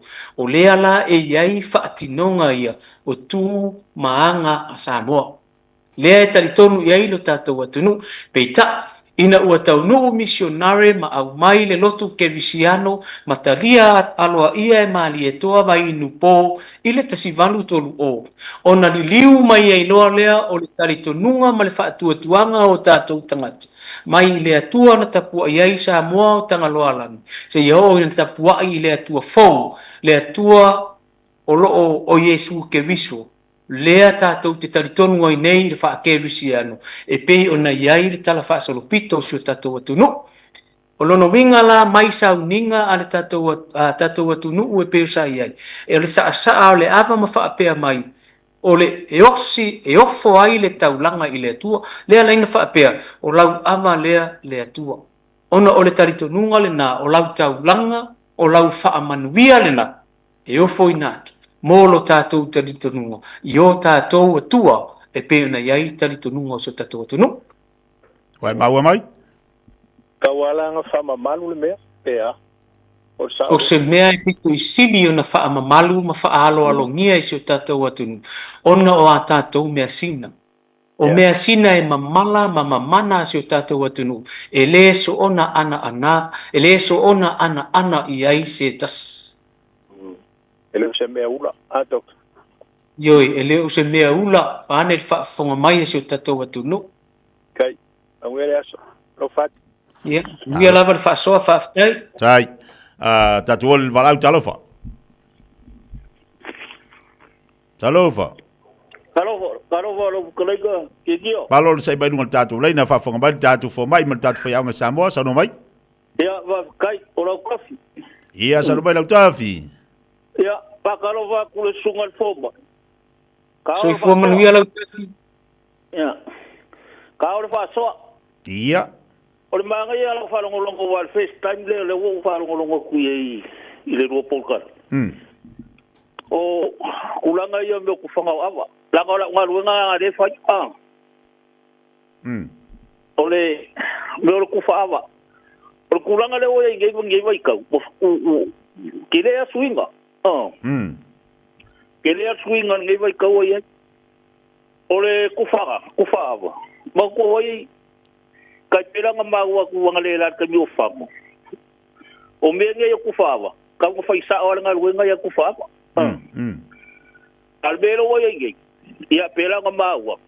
Sa ole le ia umaro e lo akwar ko fa va lo ko male la u o la ngal wenga le la ngal wenga a risi de la fai ala u mo fa de la u to go winga se fai go me ngan ma kai fia ale me fai sa o ngal wenga la ko ya ku fa sa o amai o le o foi po ia mo ma du makala fai kala nga fa la ko ye o ngal wenga la u ngala fa o le mai ngai e fa so malo sai o le longa lu o la u se o kama i maga o le mere ko gere sa le ya le format o le su no le ko po makala pe o ko gere la ngai kere me o la ve kere kusala ka mo e ko me lu ke le mari ai kusala nga su e ko po makala pe wala di kau kula ku wa kilo solo ke pulai ku mai ku ko na ka ku wa pena al mera ngai e ka ku ro ka ia makala so se kai mia ia ai sa oleria ele manguia ele manga ia nga me ori ko yori fai ro mai ngai ele se nga ku wa pena e fa ku manga me ele se nga ku wa pena aku fale avanga ngal wa kulo ku fa o ka ku ai le mali ya ya mo fa nga wa asikai li o le e fi kama o le fa ngo o nga me wa penga ya ai fa kai mo fa so ki ama per sungal po ba ya fa so ai pe nga vai nga mga ya u pa fa la ngala nga re fa li sil to ma ya lo ta o le ka de si ho ni e fi tele fa nga nga le Aya, malo fa tele tafi. Paso kula mo sa vai nga. Ia. Ia, mo sa sunga ni fo mai sabo. Devo fa fonga tu forma ia misiri na telo to fa mena lo titilo tele tele malanga pe ai. Ni falava. Alo fatu, lo fa. Doctor, wa fa si pisio ta laina lita au. Ia, sa no mai le statu laina. Alo se fo ke tia. Ia, fa fonga tatu forma tatu pokala mi Samoa, sa no mai. Alo fa kula sunga le forma. Le ka o ke le yele mele wolua paso ni yesu o aka o farongo kua la ve me lo faso le men kupuya le makongo usamo la ngala ele se malanga o le fongo ma singa le makongo a ke le ka o ko le ngua o pia yele o le kana ngoko ya o le kele la o le se o le sa le fale au manga ele wakula o le fi wakuli me kayele a kable ai ai ke uma kat wa faila le fongo ma singa ngo ai sela kable le ngalo e ka kule aba la kable e ko fio e luo le ma singa o faile le makai foule ngale o ko le tu ya le wa ingule aba kongila o lo le sima singa ko fi mai au ka le an makong o fa ko o la e se me fi ka wi me le fa le makai le o kongili mai mai me ko nga mo ka ka le ma fo fa we le mal malam o wa do ke lo sile fi ai na o ko i wai so ro ke i ya le kongi me le por al masawa ya o ke ngo le makong le ka o le pu avale le pu ka avale le u pa va ku wa kai ia nga lu ala yo fa ku o ke le ma fo fa ai le mal u fa fo ma fa ya la ia ai ke fa fo o fa pe nge o le a o pe nge ia o ma liu siu so na nga fa ia le ku la fa le ka o al makongu a fa ia ke le mal aua e ke songa fiki vale ia o nga pawanga la fiki ai ai mai lola ka ia malos ia o nga e alu logo fiu sue ia nga fapenga langa o lesi makai o lesi ngaka ele alu ai makai I me ho ia le akaule anga makai aso le peia o ia le sifi ai ka ua ia le folu fo sanga ngai aso so ma nga ia o ka fia fa ngolongo le ngaka e isi mea e ua fo inga o nga e o ke fa longo ko i o ke le mamlama ai ka ua ke longo fo ia nga fa mi pokala me ka ke mamlama o mai ake kia ia foi le lu tia no le tio wa le ma fo mai e fa na sa tu sia tu si me wa lo mo fo mai si me o le ta ua na ia ta ua li uso o nei mo tu nga fa le amel fo mai kusi le ilalo e le ia le kusi ilalo ia wa e ta ua le mo ta tu le vai tai me le fa pe e o tatou te pue nga mai me la ma fa to ina e mai se fo ila to wa ave ele tu ale me alofa I ngangana e mai se tatou nganu e pe le so alfa mai ai fa lo fa so ni tai o le ia kia langa ka ua ia lo pokalame e ka ua ia la ko ia le io o ia kuranga le e ke ua makai alo ku Samoa fiki alo ku faisanga me fa penga ia le fa ia upol makai ia lo ua langa le vai ku ngala mo fa fa mo le ku le puka wa ma po le ke le gesto ma taiso ia lo fatu ono tatu taimi ua pisi le lainga la sunga fo mai le wa fa fonga ia I saunoanga e mai se foi motunga afa wa mai le tatu wa tunu I nei le tau o le fa so la fatu la sunga fo mai ia mo le tapo kala me lita ia o te wolungai ai ua pisi le lainga ia ono le tataimi ai mo voli atu faftai sauno ia la sunga fo mai le manunga fo I le tataimi tulanga pe ona ia fo ia le ta fa so ia e marili ia se tatu watu nu e to yoso fo ile le lava yes e fa pena fa wo wino pe lava pe ia le ta fa mo te lo te tia le e vai atu to te leani si fo ile o te lo a o le te me e te tala lo ia ile ta de tu si le ta por kala me nai o kula ia o fa pe nga sua war fa mo ia o nei vai ngole aso ia mo le atu le nga fa tai ia e whaftai atu ri tātou atu nuu I lo tō amana ia fo I o sa mātou tua whatau waa ma le talenga ia tia pena fo I ona whaftai le whionga fo I le pulisili o le leitio Samoa ia awala tu waile ma au nanga whatau waa mo si o tātou atu nuu o le anganga mawalunga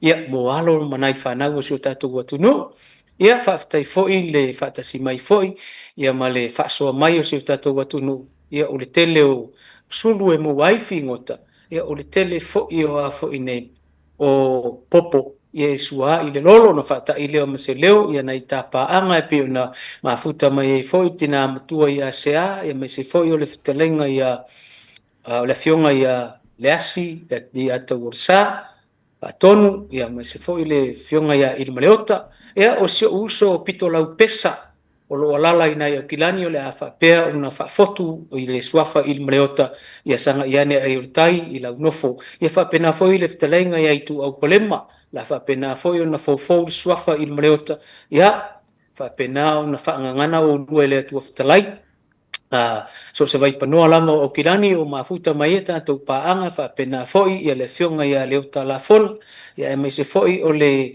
fionga ia taituunga tamamtua ia taituunga manu Samoa lo fa mafuta mai kilani ia fa munia le tua I lalo Wellington ia o lea fa futa mai tina mtua ia fo mo risati ia o lo fa pena na si mai fo Samoa nei le uso de atafa tau le pawa ma le tausi te ngai fo I ma le fono le ekalesia e fa kasai Amerika Samoa pa pena lo fa tas mai fo I le fionga le ftelenga ia le malfanga tioata ma le tausi fionga ia le levanga ulufale ia me se fo I le fionga ia le otafalo mafuta mai fo I nai Wellington ia me se fo I o le pele le nei ai su ano e maleota fa tasi mai fo I Amerika Samoa ia le fionga I le tina matua lava ia sina fa pena fo I sina leota ia ma pena fo I le tina matua lava ivas fulmon tupu on tausanga tina ia Katarina Patolo ia pena fo I ia tai muriu mukoko ia male ainga fa pena fo I ia ainga I Amerika Samoa fa munia le tua Australia ia lo fa pena na Whaatasi mai ei fo'i ia uso matua whawhine, le whionga a pātere whereti, tamai tai sa ia asista lo whailanga retweet, ia whapena fo'i ia tina matua ia makulata ma le whanau, ia ma ilatu umala mai Australia, fia fo'i whailo atu, whainga malolonga mai fo'i, ia sio ua whine o Mary Sulesa tautunu, malanga mai le atunu o Saina, whai malolo mai nei, mo le whawa iasu, ia wa fo'i ia o onga, ia whapena fo'i sa mo nei, tapu inga so tatu watunu le whaangalo ina fo ili tapu inga le whionga le pulisilo le tatu university whionga ya professor tufuisa apatila amosa malua pena foi pesta Dr. Tessen ni hang mana whionga ya leota saurai ia male pulenga le tatu university ia olo whapena una tapu ia o tatu whaiva ia lo mawhanau le atunu ia manuia lava lo utou whianga iai male whaiva o potu salalau ile neiva yasu. Fa ile ma se leo tātou tāle soifua le vai e sofou fa penao na tātou toi fei loai ia fa manuia le atua I lava singa ese fe ngai ma se tātou tunu ile nei aso ma le nei vai aso malo va tailo sungal fo mai wa follow ta follow fa fungal tātou wa tunu tam ta upu ia mai se tātou fa soa ma tātou tautua pe ona ele talanga leita yao ia fa mai fo la tātou toi fila le vas fo le lofa ma le anga le tua fa mni tele lava le tua yo faiva mo tiute ia e mai se le fianga ia le tautua ino le tātou atunu ma le tātou a onga university mo pelo malosi ma fa malolonga le li poto ma le mafufau ina ia mfai ona tautua ai ma fa wawai yo faiva lo filima tautua le tātou atunu tātou toi fila le vas fo ma le foi fi au manga luanga le vai aso le sungal fo mai alofa tele atu tātou pokala me sei fo mai manuia sa sei fo ia ia lua minuto te nei le tula sima lua no fa fonga tatu wa tunu tatu pokala bi fa so pe ona yai ia le nei fo ia wauli le ua tatu se mai ile to fa salawino tatu tala mai Samoa usi mai ala fa fofonga o le fa poponga fo ile nei o tala fo mai Samoa a wina sa mai mo o e lau le tio fa longo le radio Samoa tasili mai va tolu amo o tatu feloa ile o ngā tonu fo i o le va yaso tautua wha o popo usi mai ala uwha fonga. O le taunu uai o le wha tautonga o le komisina o suru whainga, I le urua I taimina wha tūlanga e wha tino ai lea wha moe moe. Ina ua mae a talia le pāle mene le whidiwhidia o le fionga I a vui Clarence Nelson, na te tau ave lea to whinga wha le wha vai. Na wha I roi lea tamali I lana sao nuanga I lea sunga fua, lea na wha to a taunu uai lona wha tautonga. Na lafo ia nisi ni tala I lunga upenga ta wha ilangi, ma wha winga se ailo na malanga I fafo I se whono tanga tā ua, sa ave ai masui o Samoa, ma tolo po ai de wha tautonga.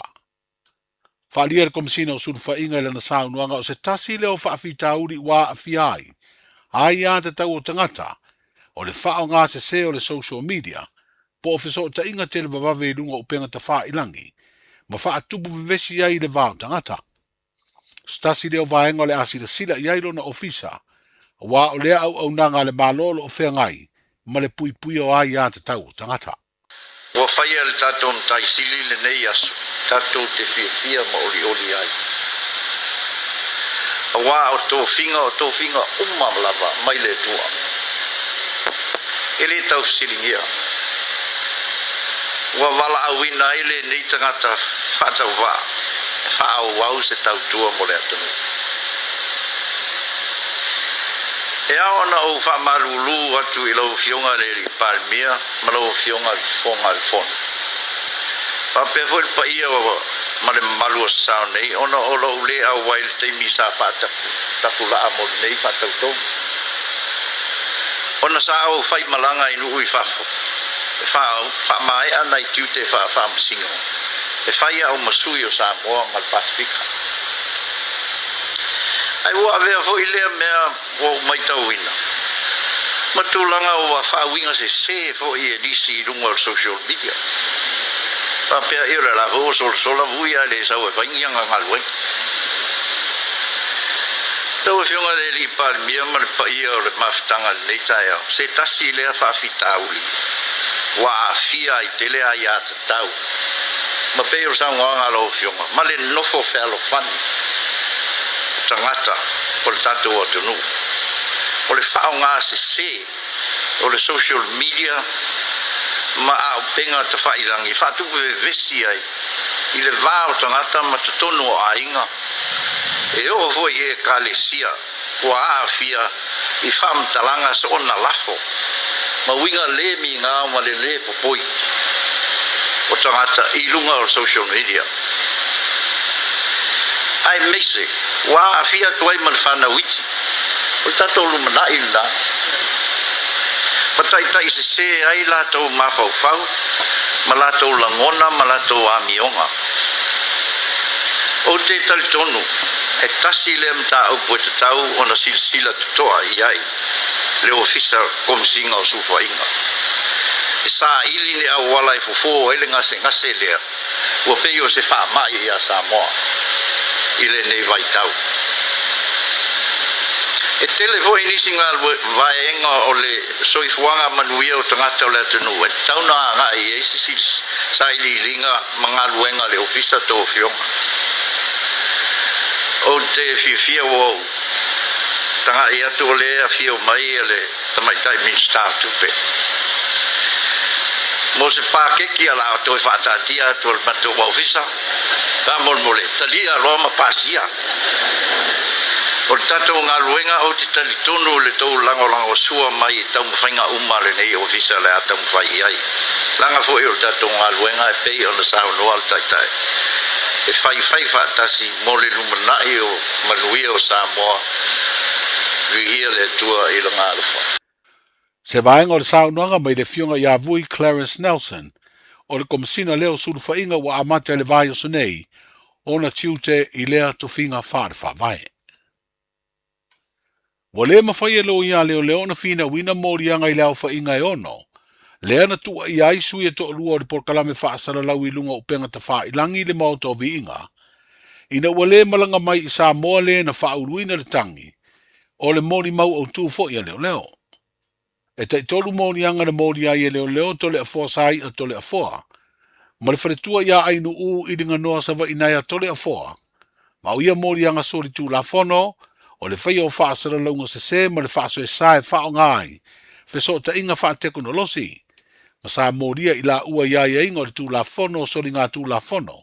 E tā ua o le criminal libel. O le avea I tua o morianga ua le wha awa winai o na su e mau o le tangia leo ma ua wha mamai. Ma suafo I la ua na tua ia. Ua sa oloto ai fo I e toi tua Samoa mo au se talia ma toi wha awau le la porkalame. Sa maworo la avanoa e talia tuai fesili anisi atu sitara na awai. I le vala uwina o le whaam sinonga I le taia o le asurua o le vai o sanei. Ia o te talitonu le whamoe mo e sa o umalawa mea ni tautala e mu. Ia wai e se whamaumaunga nā mai o le mafuanga lea ua lea e se whamasinonga le ne yaso ma tue solo ia umai mea na tautala ia e mu lawa fionga mamatu. Ia ona o le sa o ma le whamaoni.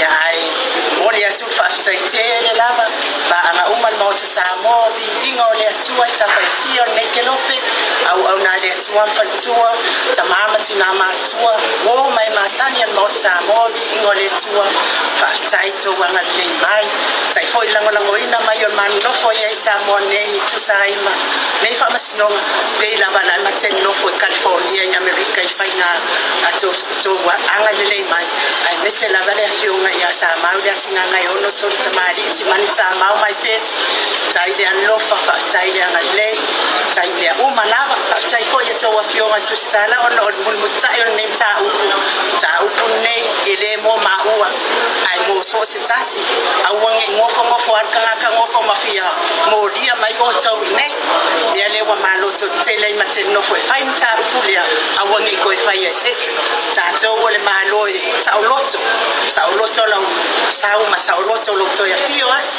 ai fai aloni me pepelo ma fale anga stasi wale sauloto lwana sabia lo wale fai no mai ai sia malo si le pepelo e wava malo falo ano fatai. O le tau ai le vau Amerika ma le atunu o Iran leo bato e tau fia. Na uma iei whaalawa I tele lea malo le whau tuanga I ona tangata anu uma le lalulangi.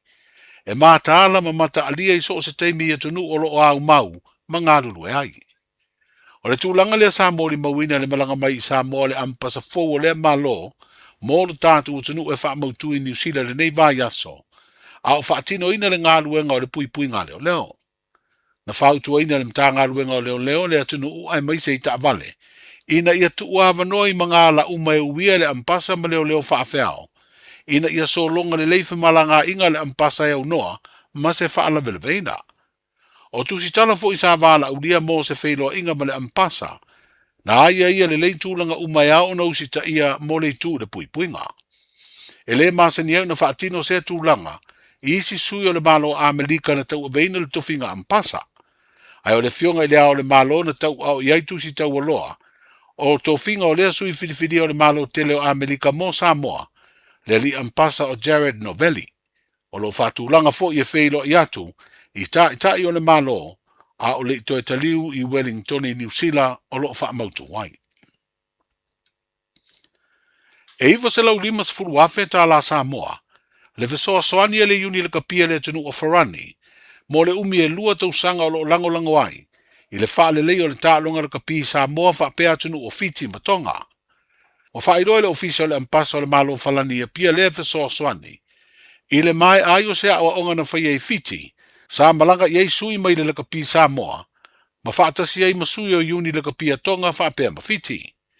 O se awa onga e peo na wha iroe le pepa o wha amtalanga. E sanga una i aire le lei o le lakapi ma wha mao popo aire tūlanga a wai o tama i ta i le tālonga. O wha iroa lea por kalame wha lea o onga na a wai sui o le tālonga lakapi Samoa, ma le tapena ai o le lakapi Samoa i le fono atunu o le Pasifika, o lo loto lo toi le tālonga e whaia i pia i le astofi ma le asa whareide o le vai o sanei. O se wha atasinga e peo na wha iroa e se moni mau, o le a wai masui o le pūlenga o le tālonga lakapi le langi. O se fono tanga fo i wa whaalia e se moni mau, e whaatala no ai mata upu e anga i le atina e o le tālonga la kapire nei tua le langi. Ai o le atau mawhai fo i e whaatala no ai, ma le tūlanga lo a fiaire loto i fale, o le pūlenga o le lakapi i Samoa. O tala i o le ne yaso, soifu. Pui pui lo a inga i le tau malulu, au e te whaatali. Whaatonu nei loa lo tu i ar fulu, a whai wono lima o tau sanga pe o vatu, pe maua o e singa se tu mau, mai tanga, po a maua fo iso walo i singa se tau manawa. E ma whai o na whai a fua lo tu i ar fulu. Tanga iane i le upenga te whai langi, bookmyvaccine.health.nz, e vave to e whai ngō fie, mō whapesili manisi whamtalanga, really mai le vaccination helpline, o valu se lau, lua valu lua iwa lua ono, o valu se lau, lua valu lua iwa lua ono, po o le fono, o valu se lau, tolu ono ono, ono wha valu, o valu se lau, tolu ono ono, ono wha valu. E siri le puipuia na i lola tonga fitia. Whai nei lola utui ar fulu. Ta lofa lava, o le si ufafonga le nei o Samoa, le Radio Samoa.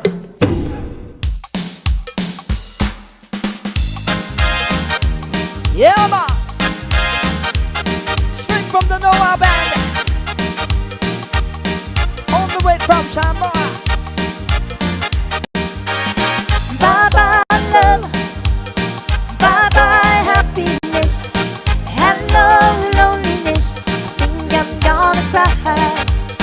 Bye-bye love. Bye-bye sweet cares. Hello emptiness. I feel I'm gonna fly. Bye-bye my love, goodbye. There goes my baby with someone new. She sure looks happy, I'm sure I'm blue. She was my baby till he's stepping. Goodbye romancing, the night haven't been.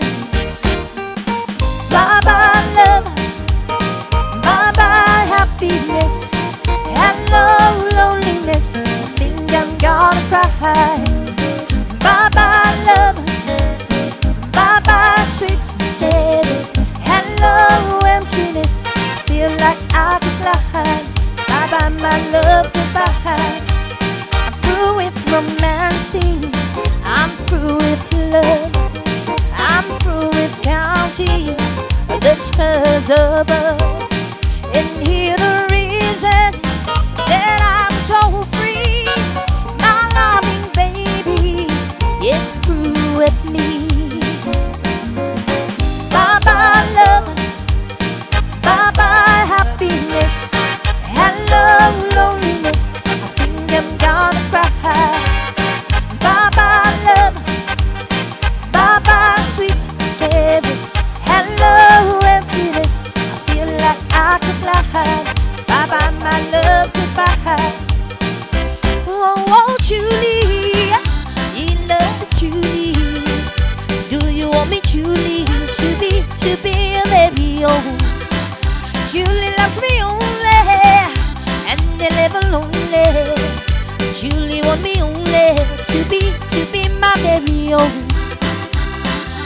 Julie, don't leave me alone. Julie, don't leave me alone. Stay me, baby, stay me, baby. Please don't leave me alone. Julie, love me only, and never lonely. Julie, want me only to be my very own.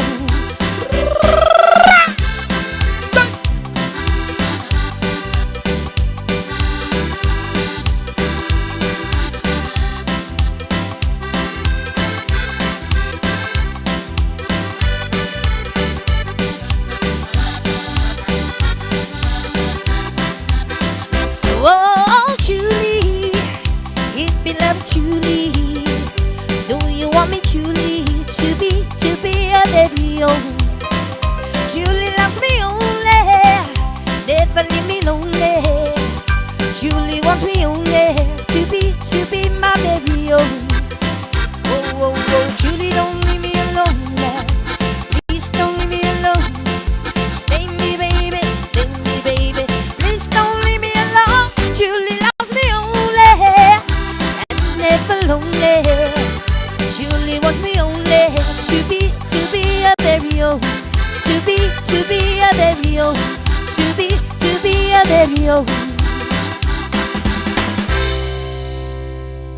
I get it down on the dance floor. Watch this.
Luas puluh minit jalo cene le tula se football lua peona fa forma inisi na tatu fa fianga.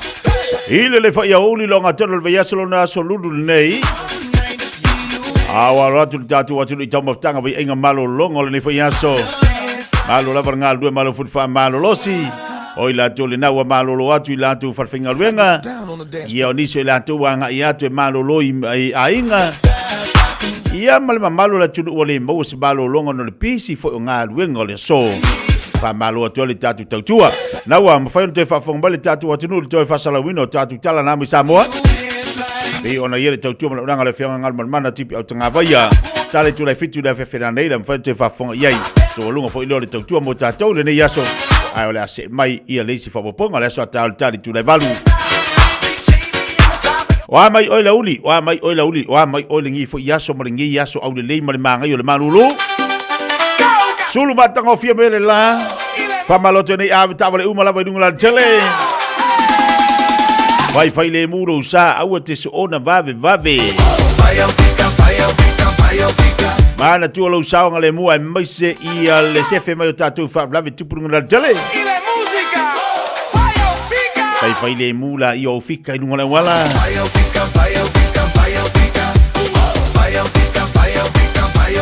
Ala unga se simala kuka. Pai de le au fika polar tau baftanga le nawa e se mai ai le nei oli. Aso lo se forma le vale nei. Te fa malo toli tapo ingana tatu tamam tina matu moto malawa. Ma lo fa malo lo si fa table tapo inga ya te tu asina sina.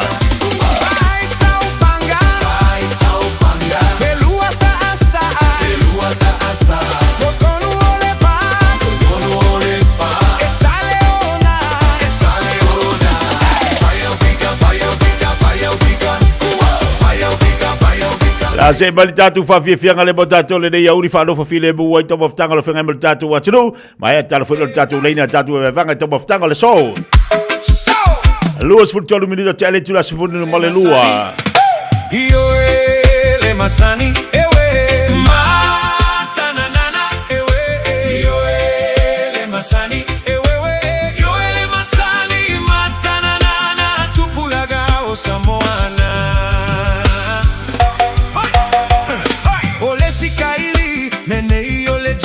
Io le masani e wa peia ia uo se braken io le masani ina ua o ile valuiva mata nanana na ai loa o unifo eleia io le masani e wewe io le masani mata nanana tupulaga o Samoana.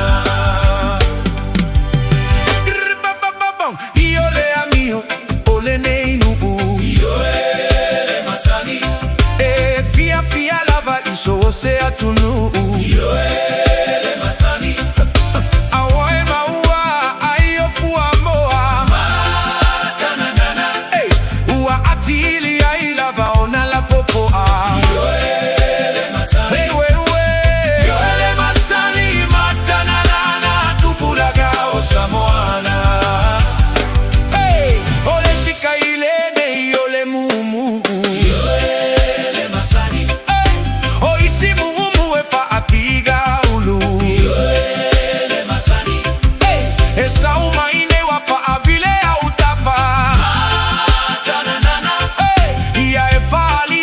Mafia ole lava io le masani ewe io le masani mata nanana tupulaga o Samoana.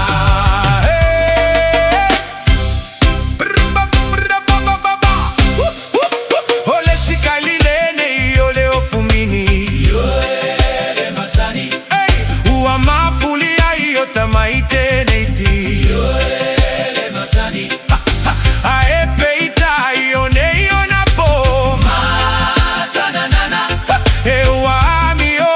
fa fine toto io le masani io le masani mata nanana tupulaga o Samoana.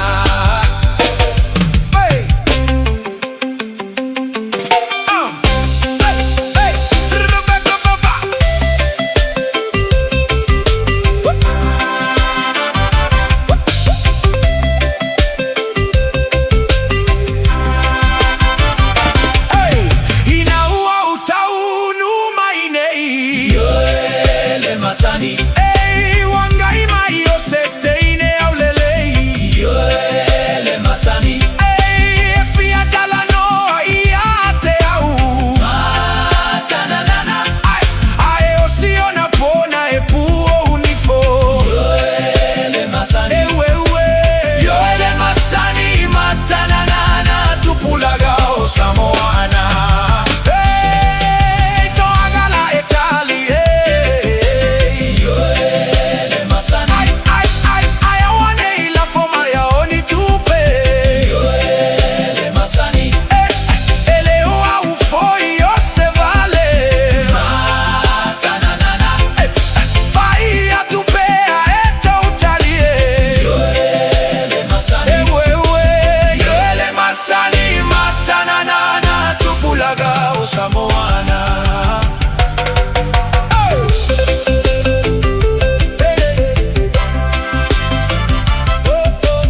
Pamalo atu le tele fale ai nga uma la voi tolo tatu wa tinu o lan tole nalo fenga manga singo top of tanga. Ile música. Luas for 5 minutos tele jula se football lua. E vai banga mo tatu le udi le fo tala tatu le na la fika le nei yaoli. I lau top of tanga na wo yai. La lau nga singa o la lau top of tanga na wa e. La lau me ai nga wa ai.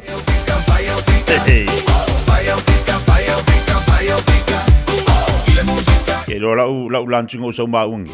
Porque que senga. Que senga fa ka mai le sidi o kofa.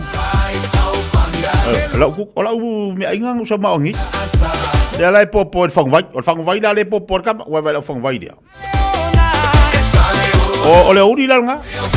Kusa pe me algo le malu le taiao. Ai o so kwa ore kamanga le popo le uri. Alo que senga nga mai le sidi o kofa. La fika lau kama fkanga ngai fai. Yo la fika nga ngale kasira ka keke senga kusa makai. Ngale pauar keke senga o mola ka kupi. Ba kere lo ka fia mo sis keke senga e pauar ngala ka kupi ngo maua. Kasira keke senga mo ai. Tatu wadu tatu lina talofa. Fika le tapaftanga alu nga tatu woli statu walau alu forenga. Lima koi pale o ka fika. Tatou la pie o sole malu le tai po se mo se fulu. Se fulu tasi wa foi le maluru. Kamala ngai ku le kwa lu mo le uri la julu no winga le se lancho. Fika lo di talofa. Talofa titia. Malo se fubri wa mai. Mama ngai ale la o le asori titia. Ai sa o sori. Fele ke fa mafanga mai. Ore mo ke kua me ko le kio Samoa ma ko kumpangi brain po ngata le ai kamea makari. Okay, sa ora. Ole tin ole nanso le uri kia. Ia. Por kamotayo. Ola. Ipe ro mare yangi makka ngale vangi fa fonga ngale aku. Ia. Ia ai mori le le sa mare kofere itieti. Vale a ngar kofere kampangi ia. Ia fa pe kadi fai. Wa puli no fa ga. Ia nga, ia ui kako ale la walo hor kofera de fare ava kumar kofe ngainga. Thank you so. Ala patu maduya kaluenga. Abo. Ia.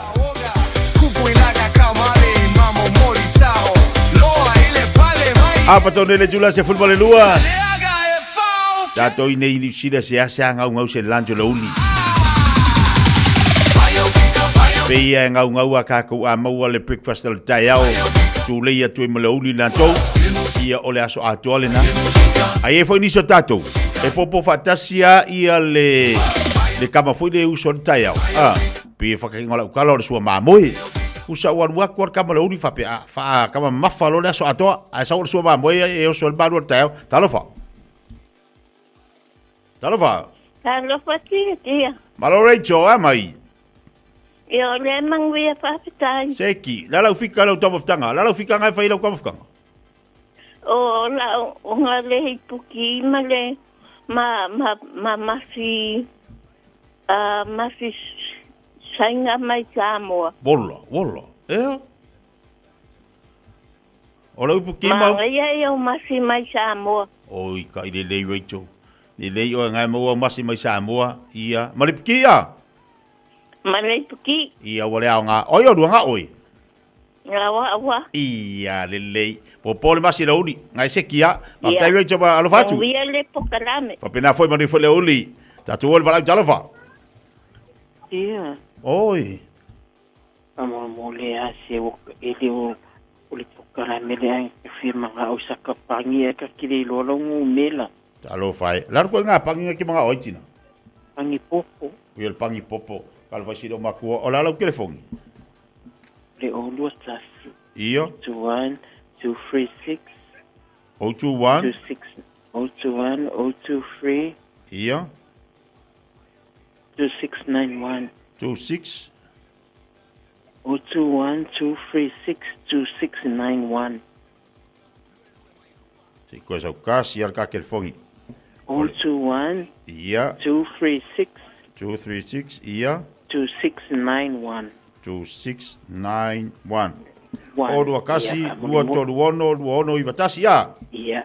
O mawala watu tina. Ia, le fatai. Ia, le. Tatu ole walau talofa. Talofa. Talofa, se o rofa kalofa i lau kalainga kia. Malo se fua, oa mele uli o le asoruru. Wa asoruru fo le asori. Ah, alvai aso. Tau le nei al sanguanga. Fai asinga malulu al kaua kungu. Moi kalofa e sori. Ia malu langol mako ingi ngusila mako ingi ngusila makwa ele pole arko inga ke mi ke usua ia pe malulu e ke aru tai au. Ia e mongia. E kuro fo ia fa fonga Samoa e usa pe kafe le isua e alua. Oi e fongi e o fa finga luenga.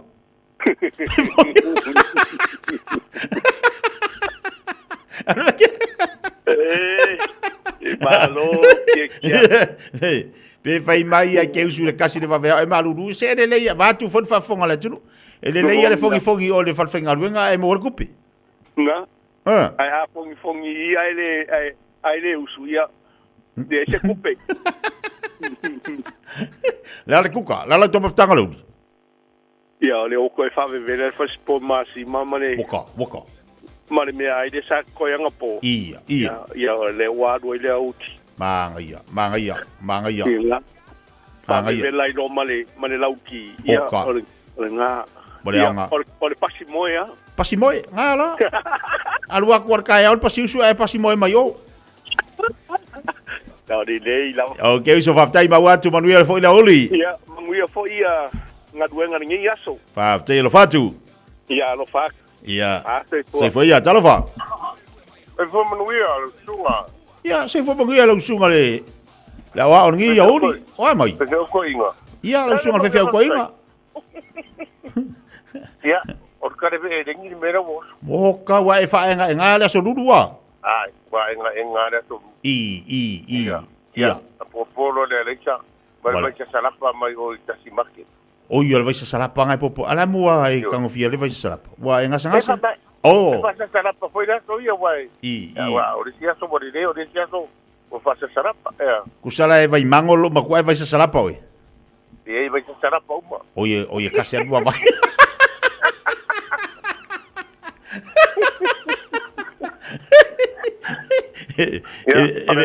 kukangara uri ga mangange ia be silinga e fia elengi ko fo do ma elengi mal makua pe kasi elengi ngakala ai e ora vale elengi kasi ia por parola ia pa pe uki kong ia ala ia so vai boleanga on be silinga kero fatau tonga mar kausinga ngai kausi elengi se ro ka ma kuto ka de elengi amai mafua ia Seguiu so. Alo fatu. Se foi ya. Tatu el balau. Alu tatu leina. Sa ore leila u kamo tais. Le ai se pangar kamalo kaleve elengi.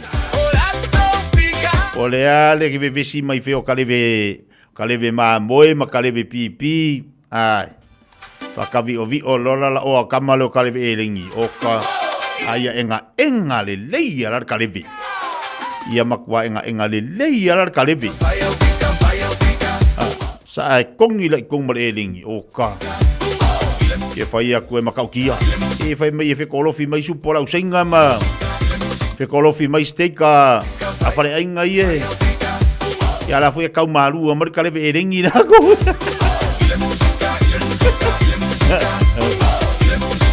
Lai kapiripili mai ala steak alisi kampangi ala fe kapiripili aku mala oi kale bereng. Kama konguanga i kemi fa pengi. Kale bereng i madelisa. Elanga ka ku pi fa mai uangi afia nga elingi lango New Zealand. Awo e fe agora ka nga kalso e fuanga fa mai o ya steak ma. O mai ire ya eleng. O mai ia eleng e ko sir ka ku olanga. Vai ka ku olang ngi vai kaimi. Papalo tiri sa tatu paanga lunga tatu Facebook. Lunga li YouTube lo mafuto bantu telefone lanto. Lunga tatu fika double tanga lo di jalofa. Ia malal se fua. La kwa vela la unkabu. Ya? La unkabu nga mai nga de sili ko. Woka ka yamu ia oi brother. Amu ia oi. Umu ka amu la mo. La umu ka amu mala fa efe. Fa efe.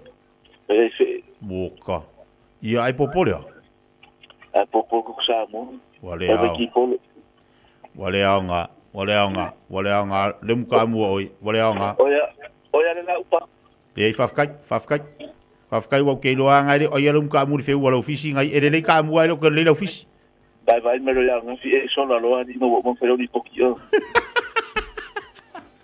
o le vestidi ka mo vela la muka mu ala fakari ku ka mu oi do pele ga le duso ka mu ya o so ka ko que isso alo vaku iya talofa Ara sei fotia tia. Malo se fo moria ia tel fatua o amele u le solo lu malulu. Ia manuia fastai watu lo fonga. Kalo fa ele lei ola lau tau boftanga o fel fra inga ki anga yuki. De aire kau dia me ha fra inga. Ia ai. Ia le u ole ia masinga fai ia aver ki bola. Ole uru ia male masaka fai. Mui po mo ko me e sa pa anga le sa kalo fai. Ia le lei tatu ole sta vale talofa.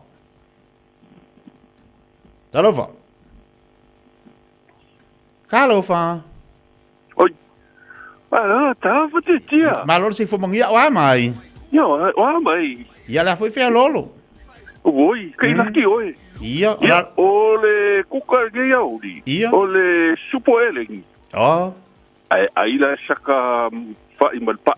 Supo elengi. Kia. Ala le mianga fer supo elengi. Ole le laisha ia ave elengi perua elengi. Ia male popo. Male ka ko ya so ia I Samoa pe ka male kolengi e ka mala ka pi go ngai pe a oi. Ia le supo elengi ia wa ka mai malo lo si ki ro kam ka al. Male anga.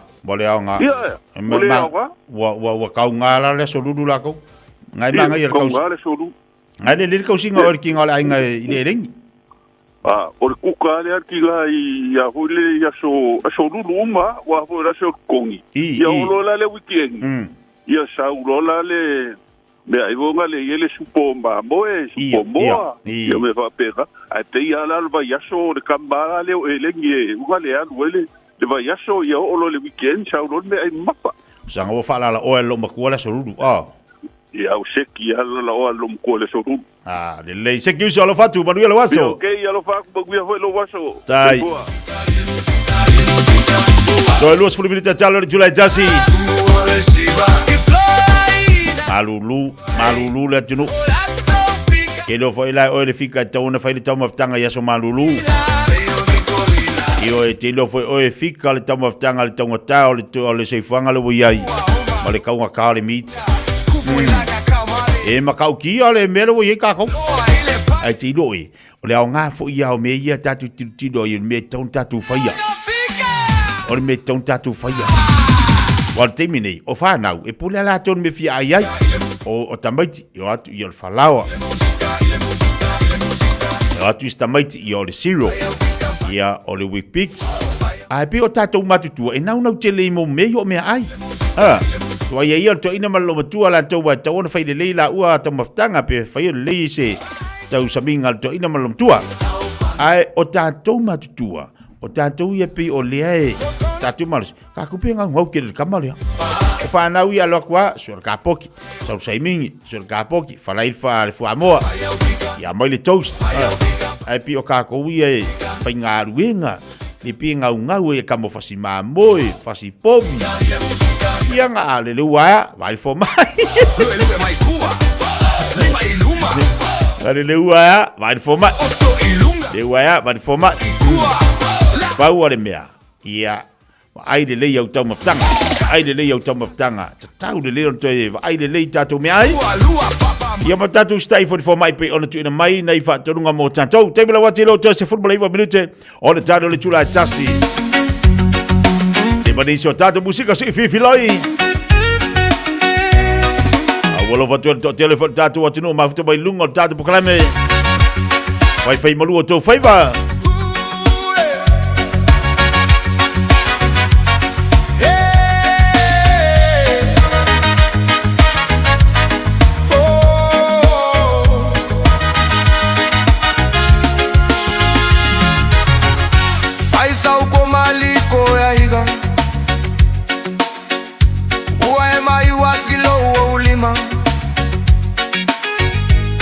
vaga upu fa polina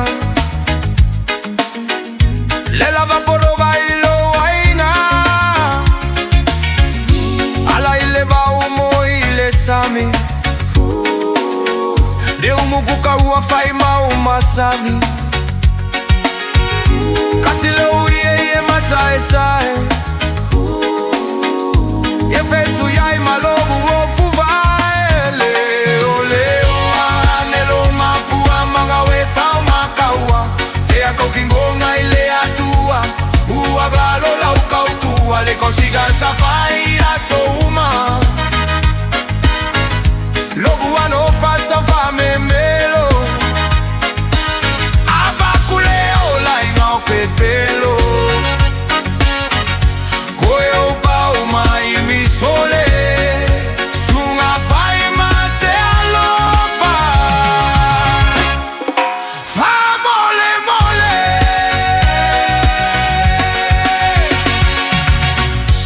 uasa maiolela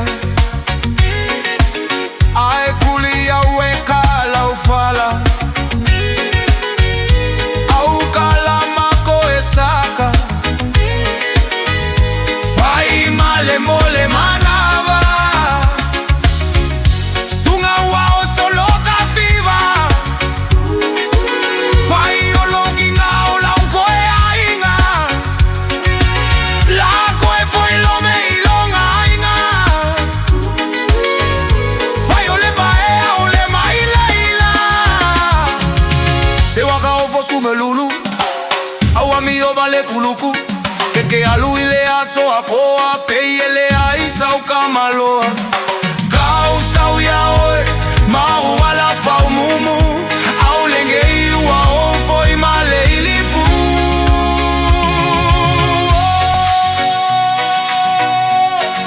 lulu auma leo leo alelo mapua magawe keke akaua seyo akune awa malua uagalo la ukaukua litosiga safari asouma ragu alofa safame melo avakule ola inao pepelo kopa umai mi sole suma fai ma se alofa fa mole mole selulu ovalo ula venga di wa semicula ele koe foia kule pama kofa soy mua oluluma lo veo auma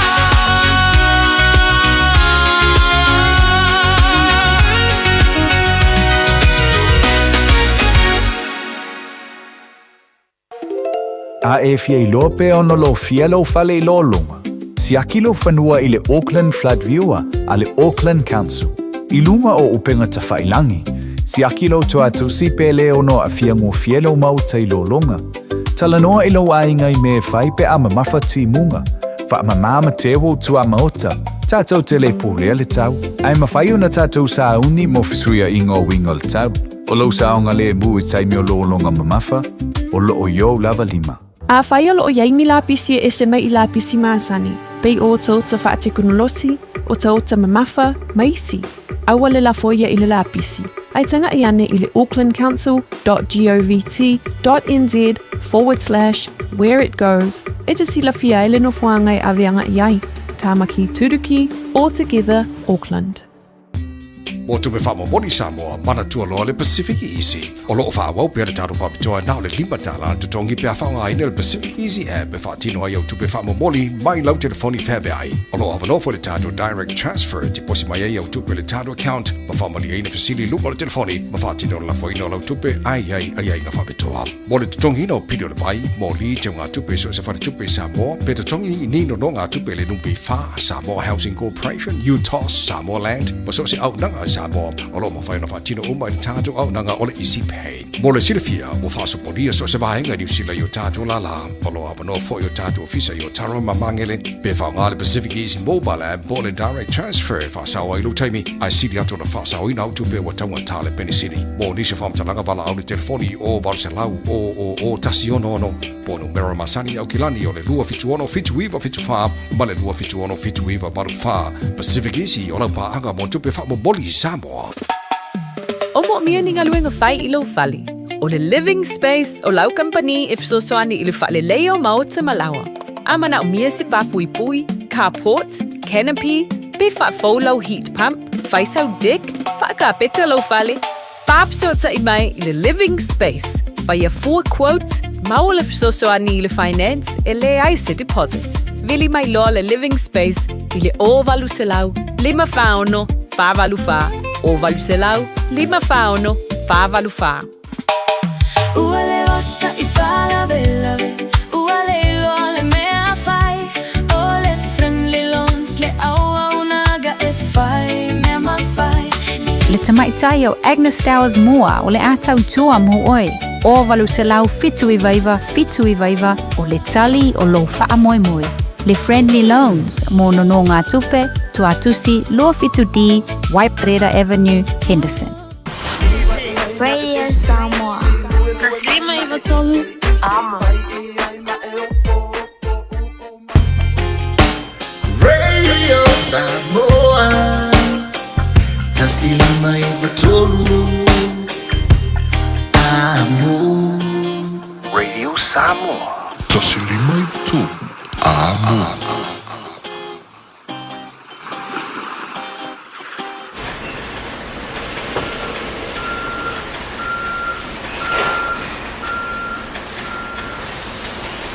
Tole, e ka ano furi fai ungol vai aso. Aya, wai anga o mai so. Le leila, manguia ka ano, ai fai se se falo mo morkingo e mo mio oile son fu. E a fia maisi pe a e levea ma lea mawhai ona e whainga luenga. E maua whamatalanga atoa I le acc.co.nz.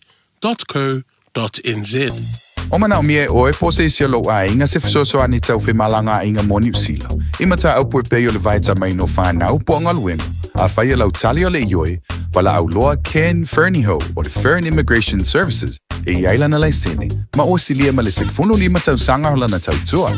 E toa tele tangata o fisoso ani iai Ken, ima ta upu tau whi malanga inga. E awhia ima ta upu na o atu le tribunal, ma apili le minister. Tanga iana e le Facebook, ma le openga te whailangi I Molimau. Mo nisi whamtalanga, wala au mai le Fern Immigration Services. O luatasi, tasi lima tasi, o lima. O ti ngano ni fo.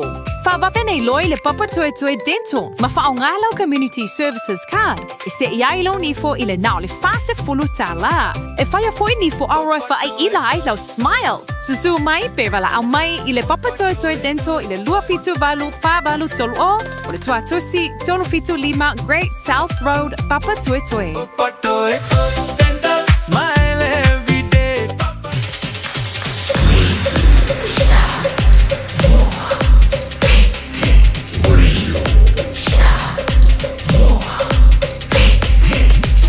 Taslima ivatolu. Amo.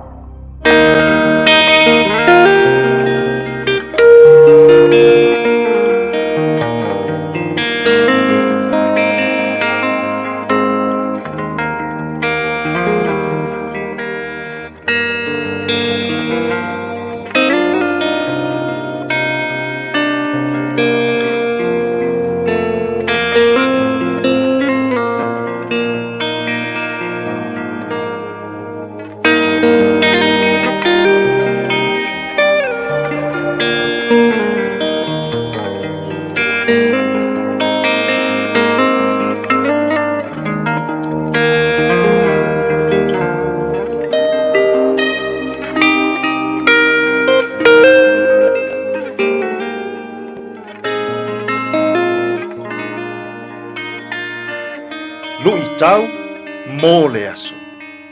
Tatalo whaatau anau ale ekalesia. Earnest prayer by the church. Ngā luenga mata upu e se fulu ma le lua, a olona fuai upu e 5. O le nei, ua leo ina Peteru i le fale pui pui. A ua faia le tatalo, whaatau a nau i le atua, ele e ka le sia moia. Tatalo, whaatau a nau, ale e ka le sia. Earnest prayer by the church. Ua whaasolo ina leanga lea mio, a he rota le tupu o Israelu. I le vai taimi o pūlenga, ale malo Roma. Ua a mata o na fasi o tia le au soo. Ua sai tia malafoina le toa tele o le au kerisiano. E muli i le whaatua tuanga ia Yesu Keriso. Le ala ua o mai le whaasolonga. Ua sai tia Peteru. Ma tuu ina atu i le fale pui pui. Ua maua ele e kalesia. Le mea ua whaia e herota i a Peteru. O le mafua angalea. Na tatalo whaataua nau waile e kalesia. Mō Peteru. I totonu o le whare pui pui. Whai mai le tala. Ua sai tia vae. Sai tia 5 o Peteru. E mea u a mea. Ina ia le mawhai. Ona sola ese. Mai totonu o le whale pui pui. Peitai. Na whaafua sei. Ona tū mai le a ngelua le atua. Ua whaali i a Peteru. Peteru. I nā tū ia i lunga. Ua vaai atu Peteru. Ua matala fili ua mea i ona 5. Ua matala fili ua mea i ona vae. Whai maile angelu, Peteru, i nā sulu ia i au se e vae. Mawhai lou ofu. Ua au mai ele angelu Peteru mai tutonu o le fale pui pui.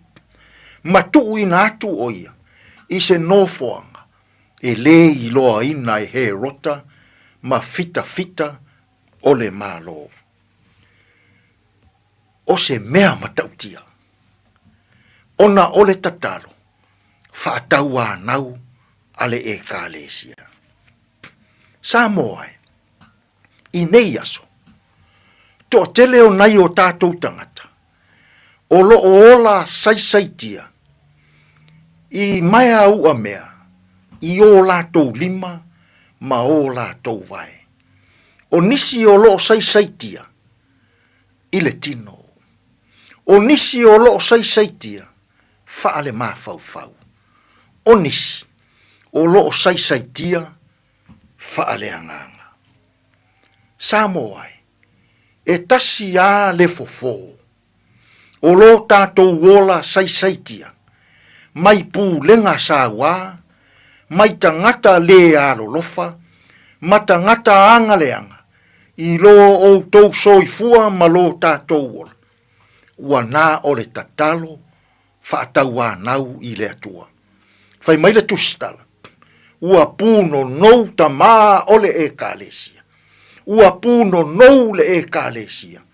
I lana tatalo whaataua nau i le atua. Ia fesoa soani.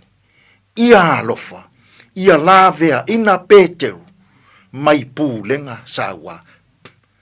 Ua tali mai le atua, au ina mai lana angelu, ua whaasa o loto ina Peteru, mai totonu o le fale pui pui. O le malo losi o maia ua mea, i vai.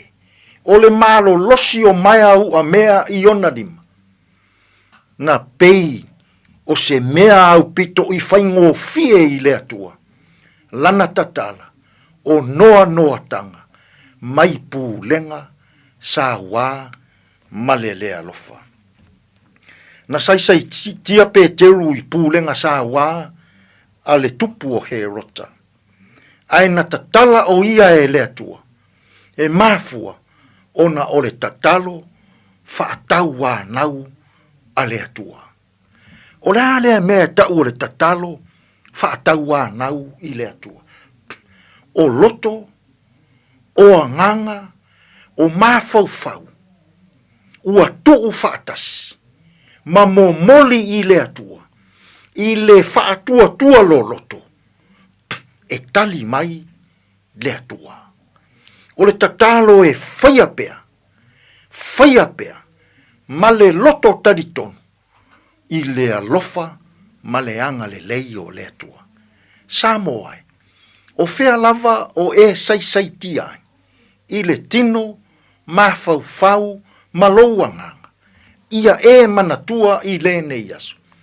Ua nā o le tatalo, whaataua nau i le atua, le malo si anga, e tatala e se ai, noa tanga, o loo noa tia, ma sai tia ai i tātou, mai pūlenga sā wā, male lea lofa, i nei aso.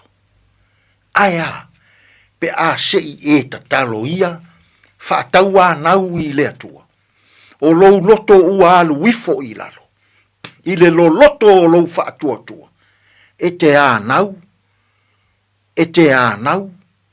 ma tau a nau pea, i le alofa, ma le anga le lei o le atua. Tātou tatalo. Le atua e. Whawhetai o le tatalo, whaatau anau. O le tali lea, pe a noa tia i mātou, mai pūlenga sā wā, a tā i tai, ma e le a lolofa. Fesoasoa ni maia ia mātou fe au mga luenga o le nei aso, e tonu ma le lei ai mea uma. Lou lav swafa Yesu lo mātou alii, ma lo mātou whao, ua mātou tatalo atua i nei. Amen.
In this update, the government's issued its formal response to the COVID inquiry, accepting all recommendations in some form. Health Minister Simeon Brown says emergency support in future shocks will be timely, temporary and targeted. Here's senior political reporter Azaria Howell. The government's promising key advice in a future pandemic will be made public within 5 working days. All advice from the COVID vaccine technical advisory group's now been made public.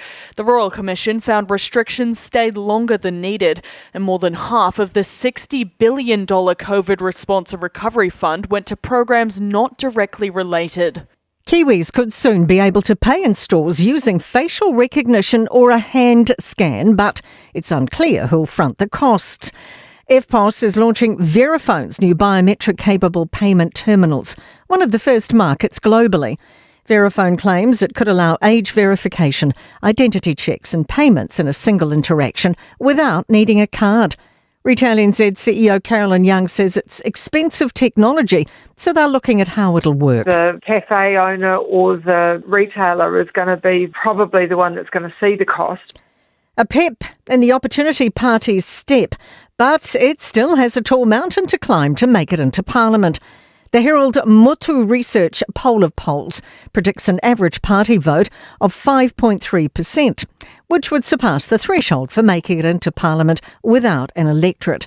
Most polls score Opportunity below 5%. Leader Kulei Wong says she's conscious there's still a way to go. But all of the polls are trending in the right direction, so we're really encouraged by that.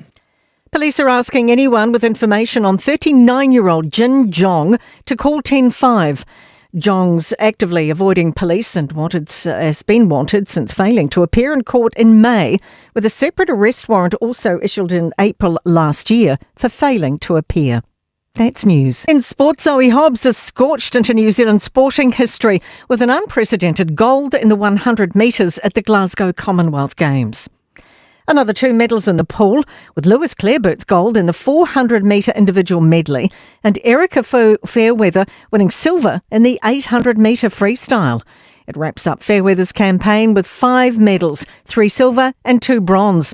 She's offered a short, sharp reflection of her final event on Sky Sport. It's definitely not my favourite race, but I'm just glad I could get the job done today. Clarebert will look to add to his 3 medals in the 200-metre freestyle with the heats tonight. And weightlifter Cam McTaggart's earned silver in the 88 kg class. Lauren Boyle has silver in the hammer throw. That is sport. Fais te fuanga I ta pena I lo ainga mo lo longa. Tala no I lo ainga I le mea I fai pe asi I tia le vai au ta folo fale. Tu au meta au e se no fuanga saunga le mu. Ma whaonga se a fianga o lo longa o tuanai. E fai male sona o leona toe tu lai mai o ia fianga I lo ainga. Tanga I ane I le Auckland Flood Viewer a le Auckland Council. I lunga o upenga te whailangi. O lo saunga le mu I taime o lo longa mamafa. O lo o yo lava lima.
Niso tatu Fiafia Mai le ia oli no 10 minuto te ele tulai tasi.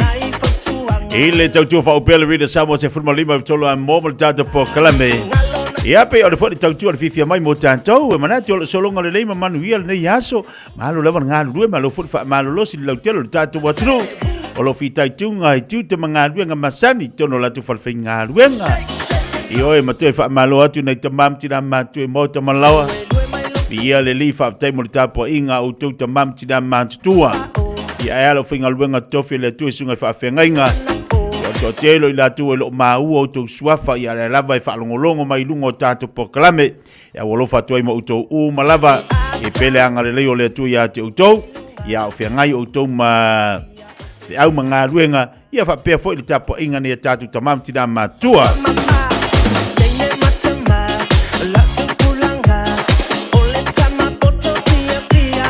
Mātango fia fo i le tātu pakalamele nei tae au le whaasua mai le sunga le fomai. Wa le tāu i o vaenga ia, pia tātu te le whaale anu fo i le iai i le tātu wanga nuu. I le tātu wanga nuu. Ai, o le vaenga tate mai tauina ma tātu tilo iai. Ia mwhai fo ile na sosani mai ia le sunga le whaiaonga. A le vaenga taua. O lea tātou te whalongolonga ma tātou mai tawina le tūlanga leo le tupu tonu o whailoa inga. Ia mai se ia o no whanga fo ie po ni ma whaputonga o ni whailoa inga a inga ia o nofo. Lea fo i tātou te wawai tonu pia whaia ni whafo tupu. Anisio a whio anga. O le mea leo le tongi o le putau awa. E umalona tau mawhale awa ale matai, po i lava te ia le tongi. O tano whale mai tau mo tamata mata i lava i teimi. Ia si o mai ale nei teimi. Whape, po le alo na winga, au le alo na taua. A le ala ua mana ia fo i wha manino mai ele sungal whaia o ngā mo tantou. Ia, ele au ngana tupur mea lea. Ele tau na whaia, la le ise mamalu. La le ise mamalu o le whailoa inga le whaatino. Ia e hala le tātu awa. O le si me mana ia i lau whalongolongo. O le tama fo i le sa i le awa e whamei lau awa le atua. O le tele i o vaenga fo i o leo tātu whalongolongo fo ia i pe ona mai le sungal whaia o nga po le sungal fo mai mo tātou. Ia langa le tātu te mai tau ha emise nei whanaua onga. Tau fona sila fia nei whanaua onga le tūlanga. Langa, o le telo ono whanga tono e kalesia ma niso whaaptonga. O leo whanga inai whana waonga. O leo whanga inai whana waonga ia po nai tupulanga talavoi tono e kalesia. E ta taula o na malmalamba le leia nei whanau. I nei whana waonga. Ia, ai maisi e tupulanga talavoi. I lea vaenga, ma lea vaenga. I le whaatino ino le awa. E se a whaiaonga. Te loa tele fo i whare a onga wanga i tu pulanga vai teimil nei. Ese fo i a tangata malatu whaasoa. Ai pe ona maile motu ngā awhale sunga le whawhenga le sunga le whaia o ngā latou. Ia mo tātou le nei fo i aso. Ia lewa e whaafonga i eima tātou whalongolong whaatasi iai. Nisi o vaenga pe ona mai mo tātou. E tāua le whaasoa. Tāua tele le whaasoa.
Sulima minuta tena ia leitu la jasi.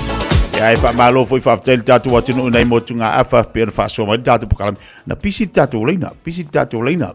Ia ile li fo ia so ile vala mai il tatu wa tunu fi fa so mai tatu pokalam. Ile tal talanga il tatu ngana Samoa. Ai atonu e olva yasfo. Ya to mo so ta inga mal tatu fo mai. Ya mai fo ile atu telefon tatu leina taua il fa so mai tatu wa tunu. Wa me ia tatu i mai ia tatu wa tatu i fo itono tatu no la to tatu tilo tatu wa ia ia itono tatu ainga. Ya e tau i whaasua tatu atunu. Pe ona ia tatu pokalame.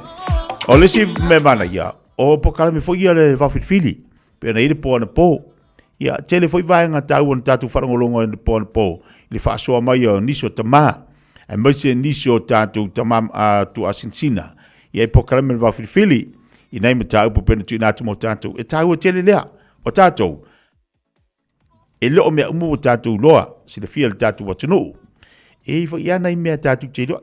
Ia, ai whaftaia lea tua ia te utou. Ta maha mātutua. O iele mea lofa. Wa mai lea tua. I le ngangana. I le ngangana. A le mana i ole mataua. Ia mo whaiona whaasoa mo tupulanga talavou. Me whaiona whaasoa mo whana wa onga. Mo tupulanga i whaiae. Ia awane i tatu i fo i le parapara tu lou a le whaafunga mai le tatu watunu. Ai tatu te le whaasoa. Ia le mea lofa wa amai. O le mea lofa amai e le tua mo tatu. Te whon tatu whaasoa. Mōne i tupulanga talavou. Ina ia mwhaifo na mamla mai tātou lātou. Ia ai o lisi vaenga pi o nau wharongolongo i le telo vaenga. E le whape ato o toa umari tangata. I le whatino ino le vaenga ma le vaenga. O le tāua le nao le whailo se pokarame. Tusi do i laro. I ei mea laisi le fia lista ngata.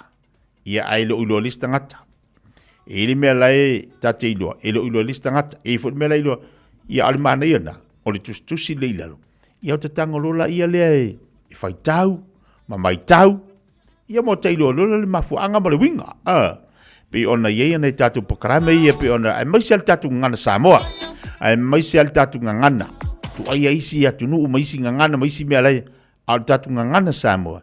E te taua na tatu whinau iai. Ma tatu sa iri do loto iai. Ia ma tatu te umau. Leanga o tatu tofi lea. Tatu ngana Samoa. O pea nisi o tatu musika whawhiwhianga le vaenga le uli.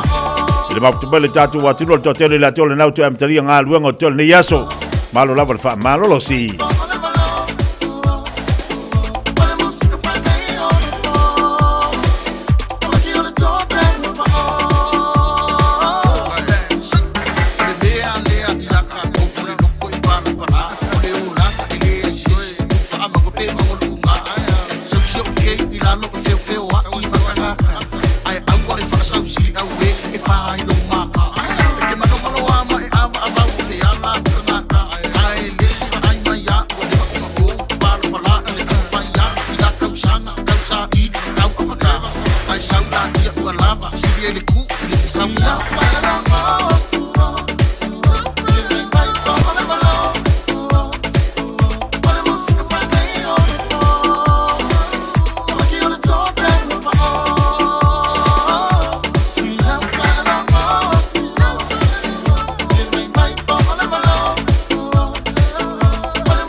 pai mai fai lo fina ngā papalangi e to lua o leisi papalangi u faisi lewa na inei a leisi papalangi ia o toa sau ananafi fina lo i upu fo inei e ilo e ainga se upu atasi fina mai ala papalangi le whango le ngana Peretania o se ngana te mau ainga ia upu e fo le ainga se upu atasi ai fina o fo papalangi le lewa na inei o no way Samoa mutua o se atu nu e mutua te mau ainga i upu ia fina lo fa mai la papalangi ta fina la upu ia o pula le ole eat dine ciao no winga la tolu i fa pe atu le palangi le boleh i fa longo la e upu Samoa ai ngel upu na tau sami tau mafa ai vao falelo fa tu ilo wanga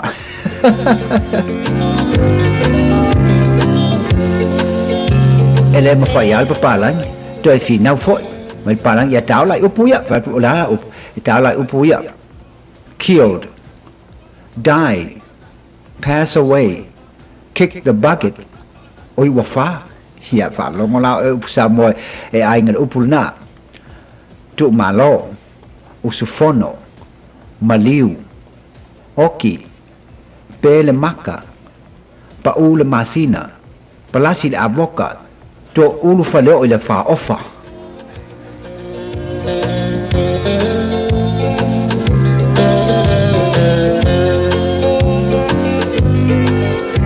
na umaya ngai male toi fina o papalangi manu malo hamo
Se pela va fonga inisio datu va fianga su filo le uli.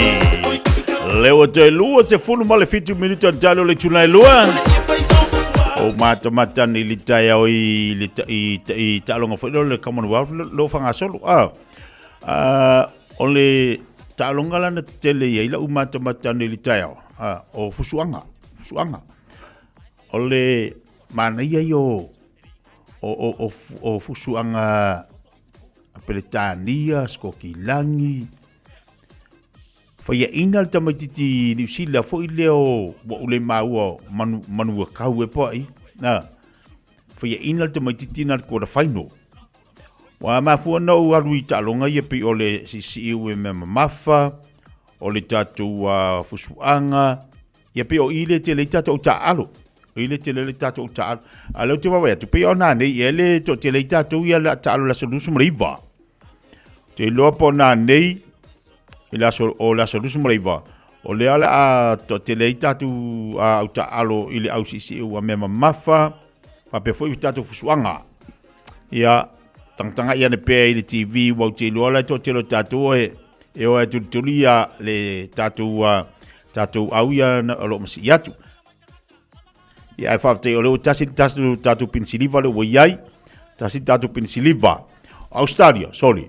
Ole atu nu ule le te mai tau ina le tulanga le leima le tulanga mana yo la tu ta alu ai mai sela au sole e maka u kia le au le sau ia Australia mana ia tele au Australia pe oinale to tele mai ia pe au Australia la to ai o te lopo le Fiafia Mai wal te lo talonga sau fato alai mai ia le temu le po pasor solo tu le va viao ia te le ana le matamata to te lo tato le finga luenga te lo temina o mana bat fo na po o la to matamata le te ia na le matamata isia tunu ia ele mau to sia auta alo tato team le na lo tu ile tato talonga le Commonwealth a tonu le te va tu pe la so luo so mreiva na neila o le ata mai ai pe ta alo mai ai ia nisi o tato tama whanau ia tato talonga i lo whanga solo ia mana tuana pele te talo ia le tatu au, ia moun tatu pine, ia whaangengi e fore al tatu atunu. Pe o le ai tau, to alo tamawhau ato ne mou se tatu pine au lo le tatu fusuanga. Ma le tatu au sisi ua mea mafa. O tangata ia me lau sisi ua mea mafa so le tamo i tangata fo ia ai tarsia. La ua masani fo le tatu atunu, ta longa fo ile tatou, ia moa ia latu malosi. E mo se pini aulo mo tanto ya wa fo tatu talonga le Commonwealth lo fa nga solo te minei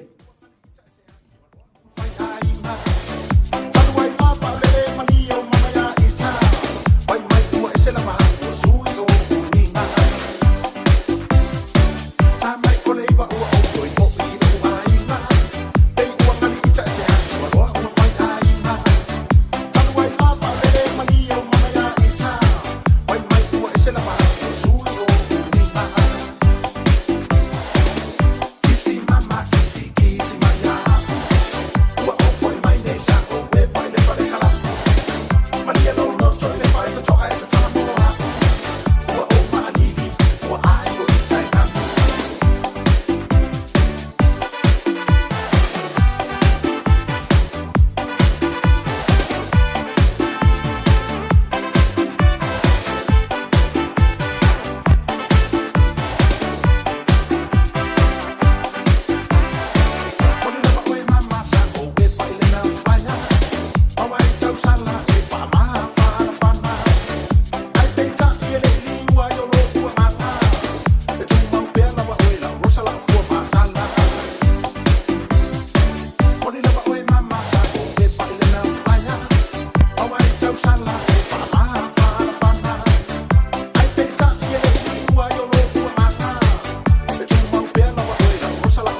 E ala o te lua sifuru minuta na tale o leitu lai lua o leo tanu mai nisi nei o tātou pakalame pe ona iai. Tātou whaasi silanga leo tanu mai lunga o le tātou tautua le nei fwoi taimi o lea oli. Nisi leo tātou whaasi silanga leo tanu mai e au fwoi o le whaafonga mai le tātou wantano. Whaasilanga le nei, whaasilanga le whianga sa pali. Whaasilanga i le awa ma le Ile ava ma le whaalalo, mo tama whanau uma le whianga sa pali o le alalam papa au kilani mautero nei. Le pa ia lava lea awa le sua le tapa au whaasina le sunga le mali atoa na whaalonga iai Samoa. O le pa ia lava lea awa usoli i su utoa o le sao na lua. Le mamalu i ngō mtua awa mango ma liu si ua whanua ma upo ia te oi sa pali. E fia whakmanatu atu le tatu lotu whakmanatu o le tai au fau. E whaia lea i le asonga fua aso lusu malwhao au kuso, lua o lua ono, i le malumalo le kalesia i manukau PIPC, i le malaya o le whatu ngatiti, mbalu se fulu Wiley Road i Papa Toi Toi. Temi amante o le sauninga o le whai le a fiafi. Whamanatu atu le tātu taulanga e pei o na masani ai, whamalimole e tāua, e tau au mai i a le pleita le ainga, mo se tātu whamalastino pe amai a le sauninga. Alofangia le tua le whamaimoe, Mamoli atu eilo to se fua maso mātu wola, whaaftai tātu whelo iai le manuia. Ma le whaala al tele, sa iria le taitei whono, ma le lau.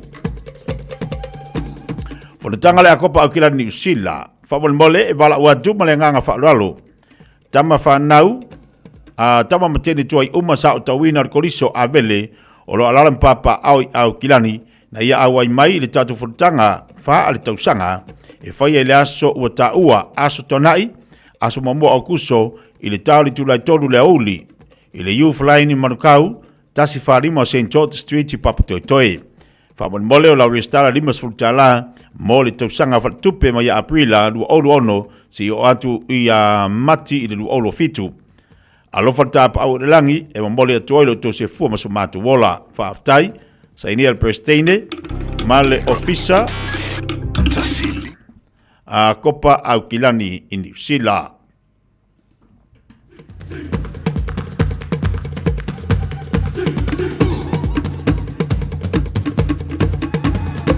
Maftanga a inga sa malanga le o le atatoia le paia, o le atatoia pe ia le polata, ia, on sa mai se koe kau whasa o kurisi melea. O le atatoia le potala o Samoa, awa o le whalututulu i tau ua so o na taiau. Ai whaasisila atu le paia ma le mamalu le tātu maftanga i ainga sa malanga le o lo a fio malala i au kilani. O le awhatonu ina le tātu maftanga i le vaiaso fau aso tona i aso mamua o au kuso le hall masani i le tasi patolu Ropata Avenue nei i Pon Inlet i Glen Innes i le tulai sumaltasi i le taiau. E te talo atuai e tāua le tātu au waa poto i eima tā upo e fia mau i aiso tau fina ngalo. Moniso whamtalanga, bala wale telefoni le olu atasi, olu ono, fitu o i wawha. Awa ni ngalo sa tusi al tatu lo minga le wawhifili ma le tatu tusi al songa. Pauna le vaiaso lo ia le tatu whaptole na limas fultala, a umal vaiaso le nei, o na tatu to se e fo le ilunga i le fitus fultala mo le nei, mo le vaiaso fau. O le tatu whasilanga, o le team no excuse sumpa, o le aso ataya o le whaifot tatu sumpa, i le tatu holo masani na i stamaki i le afoleono le fiafi. Ai o le whaifot tatu sumpa, i le fiafena nei, i le tatu whali ia masani na inai manukau le fiafena nei, i le tau le tulaiono le fiafi au te malili, ai moa ne avanoia, e te suma i e whailau whaamarastino, mo fo ilo lisi whasiringa malos i ante. Oe, te mele wati leo te sifurma leono minuto na tā leo leitu lai lua. Tā lofa Samoa. O le whapito o le Best Bargains New Zealand Winter Mega Sale ua amata i le taimi nei. O fi whātau sau telefoni fo. O lo maua le iPhone mo le Samsung lata mai. Awata mai le na o le lua lima tā laig vai aso. Ai ala se se tino fo lazy boy. I le na o le lua whātā laig vai aso. Maa wae. Wa siria ma le lua lima tau sanga le tau tua a le Best Bargains. Ta tala fitu aso. Wili mai loa i le o valu selau lua iwa tolu iwa. O valu selau lua iwa tolu iwa. Beta mai ana i le Facebook page a le Best Bargains. E ia inga whapito. O tau sa ili se sa mo lo ainga. po tau sa ili sau masini tutua pe ole Hilux ma le Ford Ranger. O le au nanga ale car city e whaafai mo fie mea uma. E te alu malau ta avale, ua e malie atu atoa. Talia le titongi vaiaso, lua vaiaso, pe maasina foi. Tu atoa lo whaatu atuanga i le car city, te tala fitu aso, tu atu si fitu tasi, East Tamaki Road, Papatoetoe. Telefoni lua fitu fitu, ono fitu lima fitu. Lua fitu fitu, ono fitu lima fitu. O e tau sa ili sino fuanga le leima saonga le mu, a wale tau singa ma le au tau wina o lautama. Ua mawawa noa i la esi, a le Our Kids Early Learning Centers i au kilani sauti. O le Our Kids, e whaavai anga nu o le Pasifika, o se si o manga e sefe mo le whanau. O lo lātou sa ilia fo ini whai aonga Pasifika, mo o lātou whale aonga i au kilani i saute, ma Wellingtone. Mo le lesi tala ino lautama, po si talu sanga i senga luenga. Pafso tai, Our Kids, i le ovalu se lau, luono lima whātoru fitu. Ovalu se lau, luono lima whātoru fitu.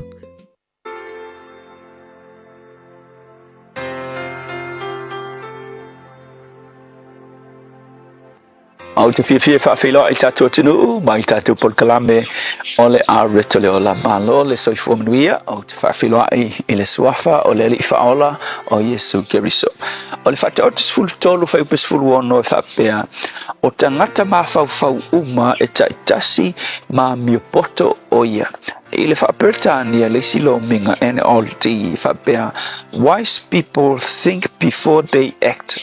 Ono winga o tangata popoto e mawhauwhau mua o ia pe mawhauwhau whaalua ai le inga ioi e whaise mea.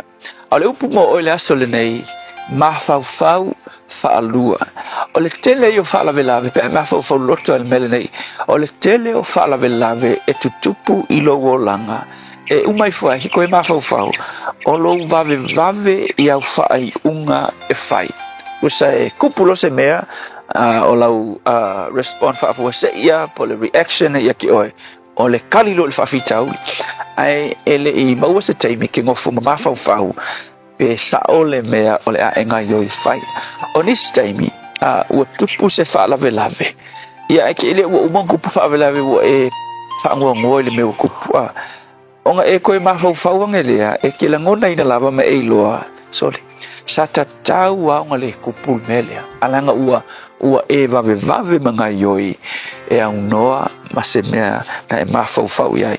Whai maritala tuspa ia o tangata pupoto, o tangata ia e mawhauwhau mua. Always lava e mawhauwhau mua i lātou ai le inga ioi e tusa ma le mea ua tupu. Sa ia le asong mako mai whai o whaisina leva atua ila ua tali inga ioi a filisi.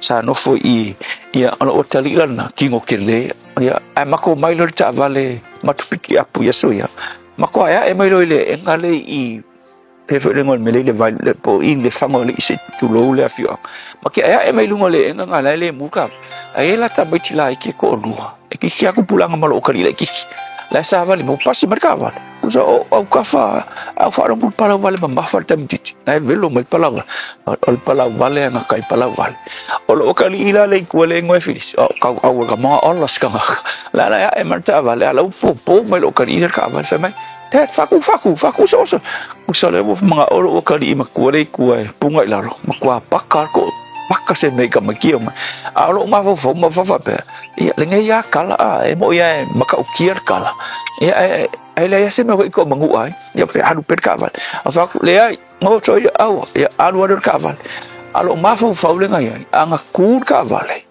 o so ila lo wakali po kam ki kero pe po lo wakali kam ki wa i vai ke kere le kumai lo pe mo mai lo kam ki kireng pala wal mafa mai ya walu ma fa pe a po ge lo wakali i le kam ki le kam ki lo le vai kam mo mai le ngu pingi lo wakali ia punga ku fa mar fa au ia wa fo e le o lima ia punga ku la fa fo o kere ku fo pe ko pingi lo wakali ia vai me fo o fa sanga ko fa ngala ka le ngi so o pingi ia maka le fa sia lo tadi bisa la le mea o ma fa fa pena ia o mai do fale o fa ku lo wakali mai te me le fa ku ka va sa vai ki lo a por kam ki la ela ki ela me se me ka ko mangu ai le pala vale kam ki o kam ki ia usala fa te inga le ai e ke inga yo i fa se mea per me ngo fa ku ngai ang fa penge ku ka val ke le fa la ve tup ale mea to e ma fau ia fianga o ngai ngoinga le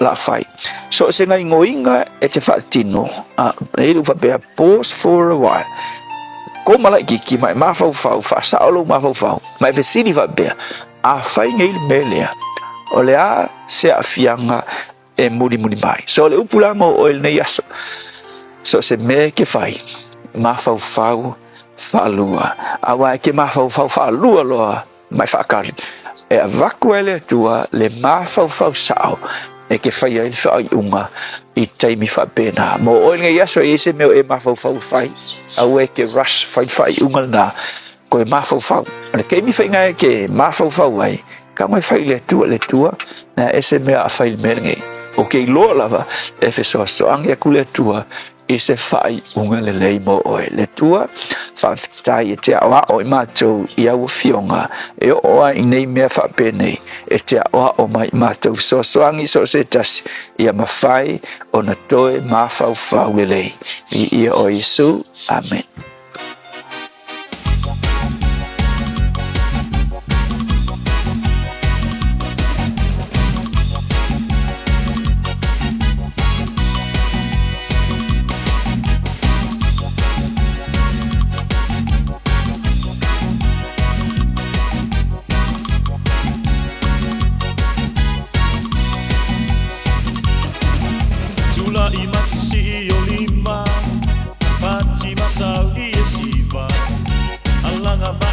Fiafia Yesu ke uso ia tatou sitia Lalo mai se e mai Aua lava nei ma vai vai Ma avalo si matau vai O Yesu ua la te vai Tula i masi si i o lima Pati masau i e siva Alanga mai pese Fiafia Yesu ke uso ia tatou sitia Lalo mai se e mai Aua lava nei ma vai vai Ma avalo si matau vai O Yesu ua la te vai Ma atau pati ma e uso i lula Alanga o sana aleluia Tau holi fata sinei Matato vi i alona lelei O Yesu lea ua manu malo Tau ua i alua o Sangai mai tui sota ai Yesu ua lata mai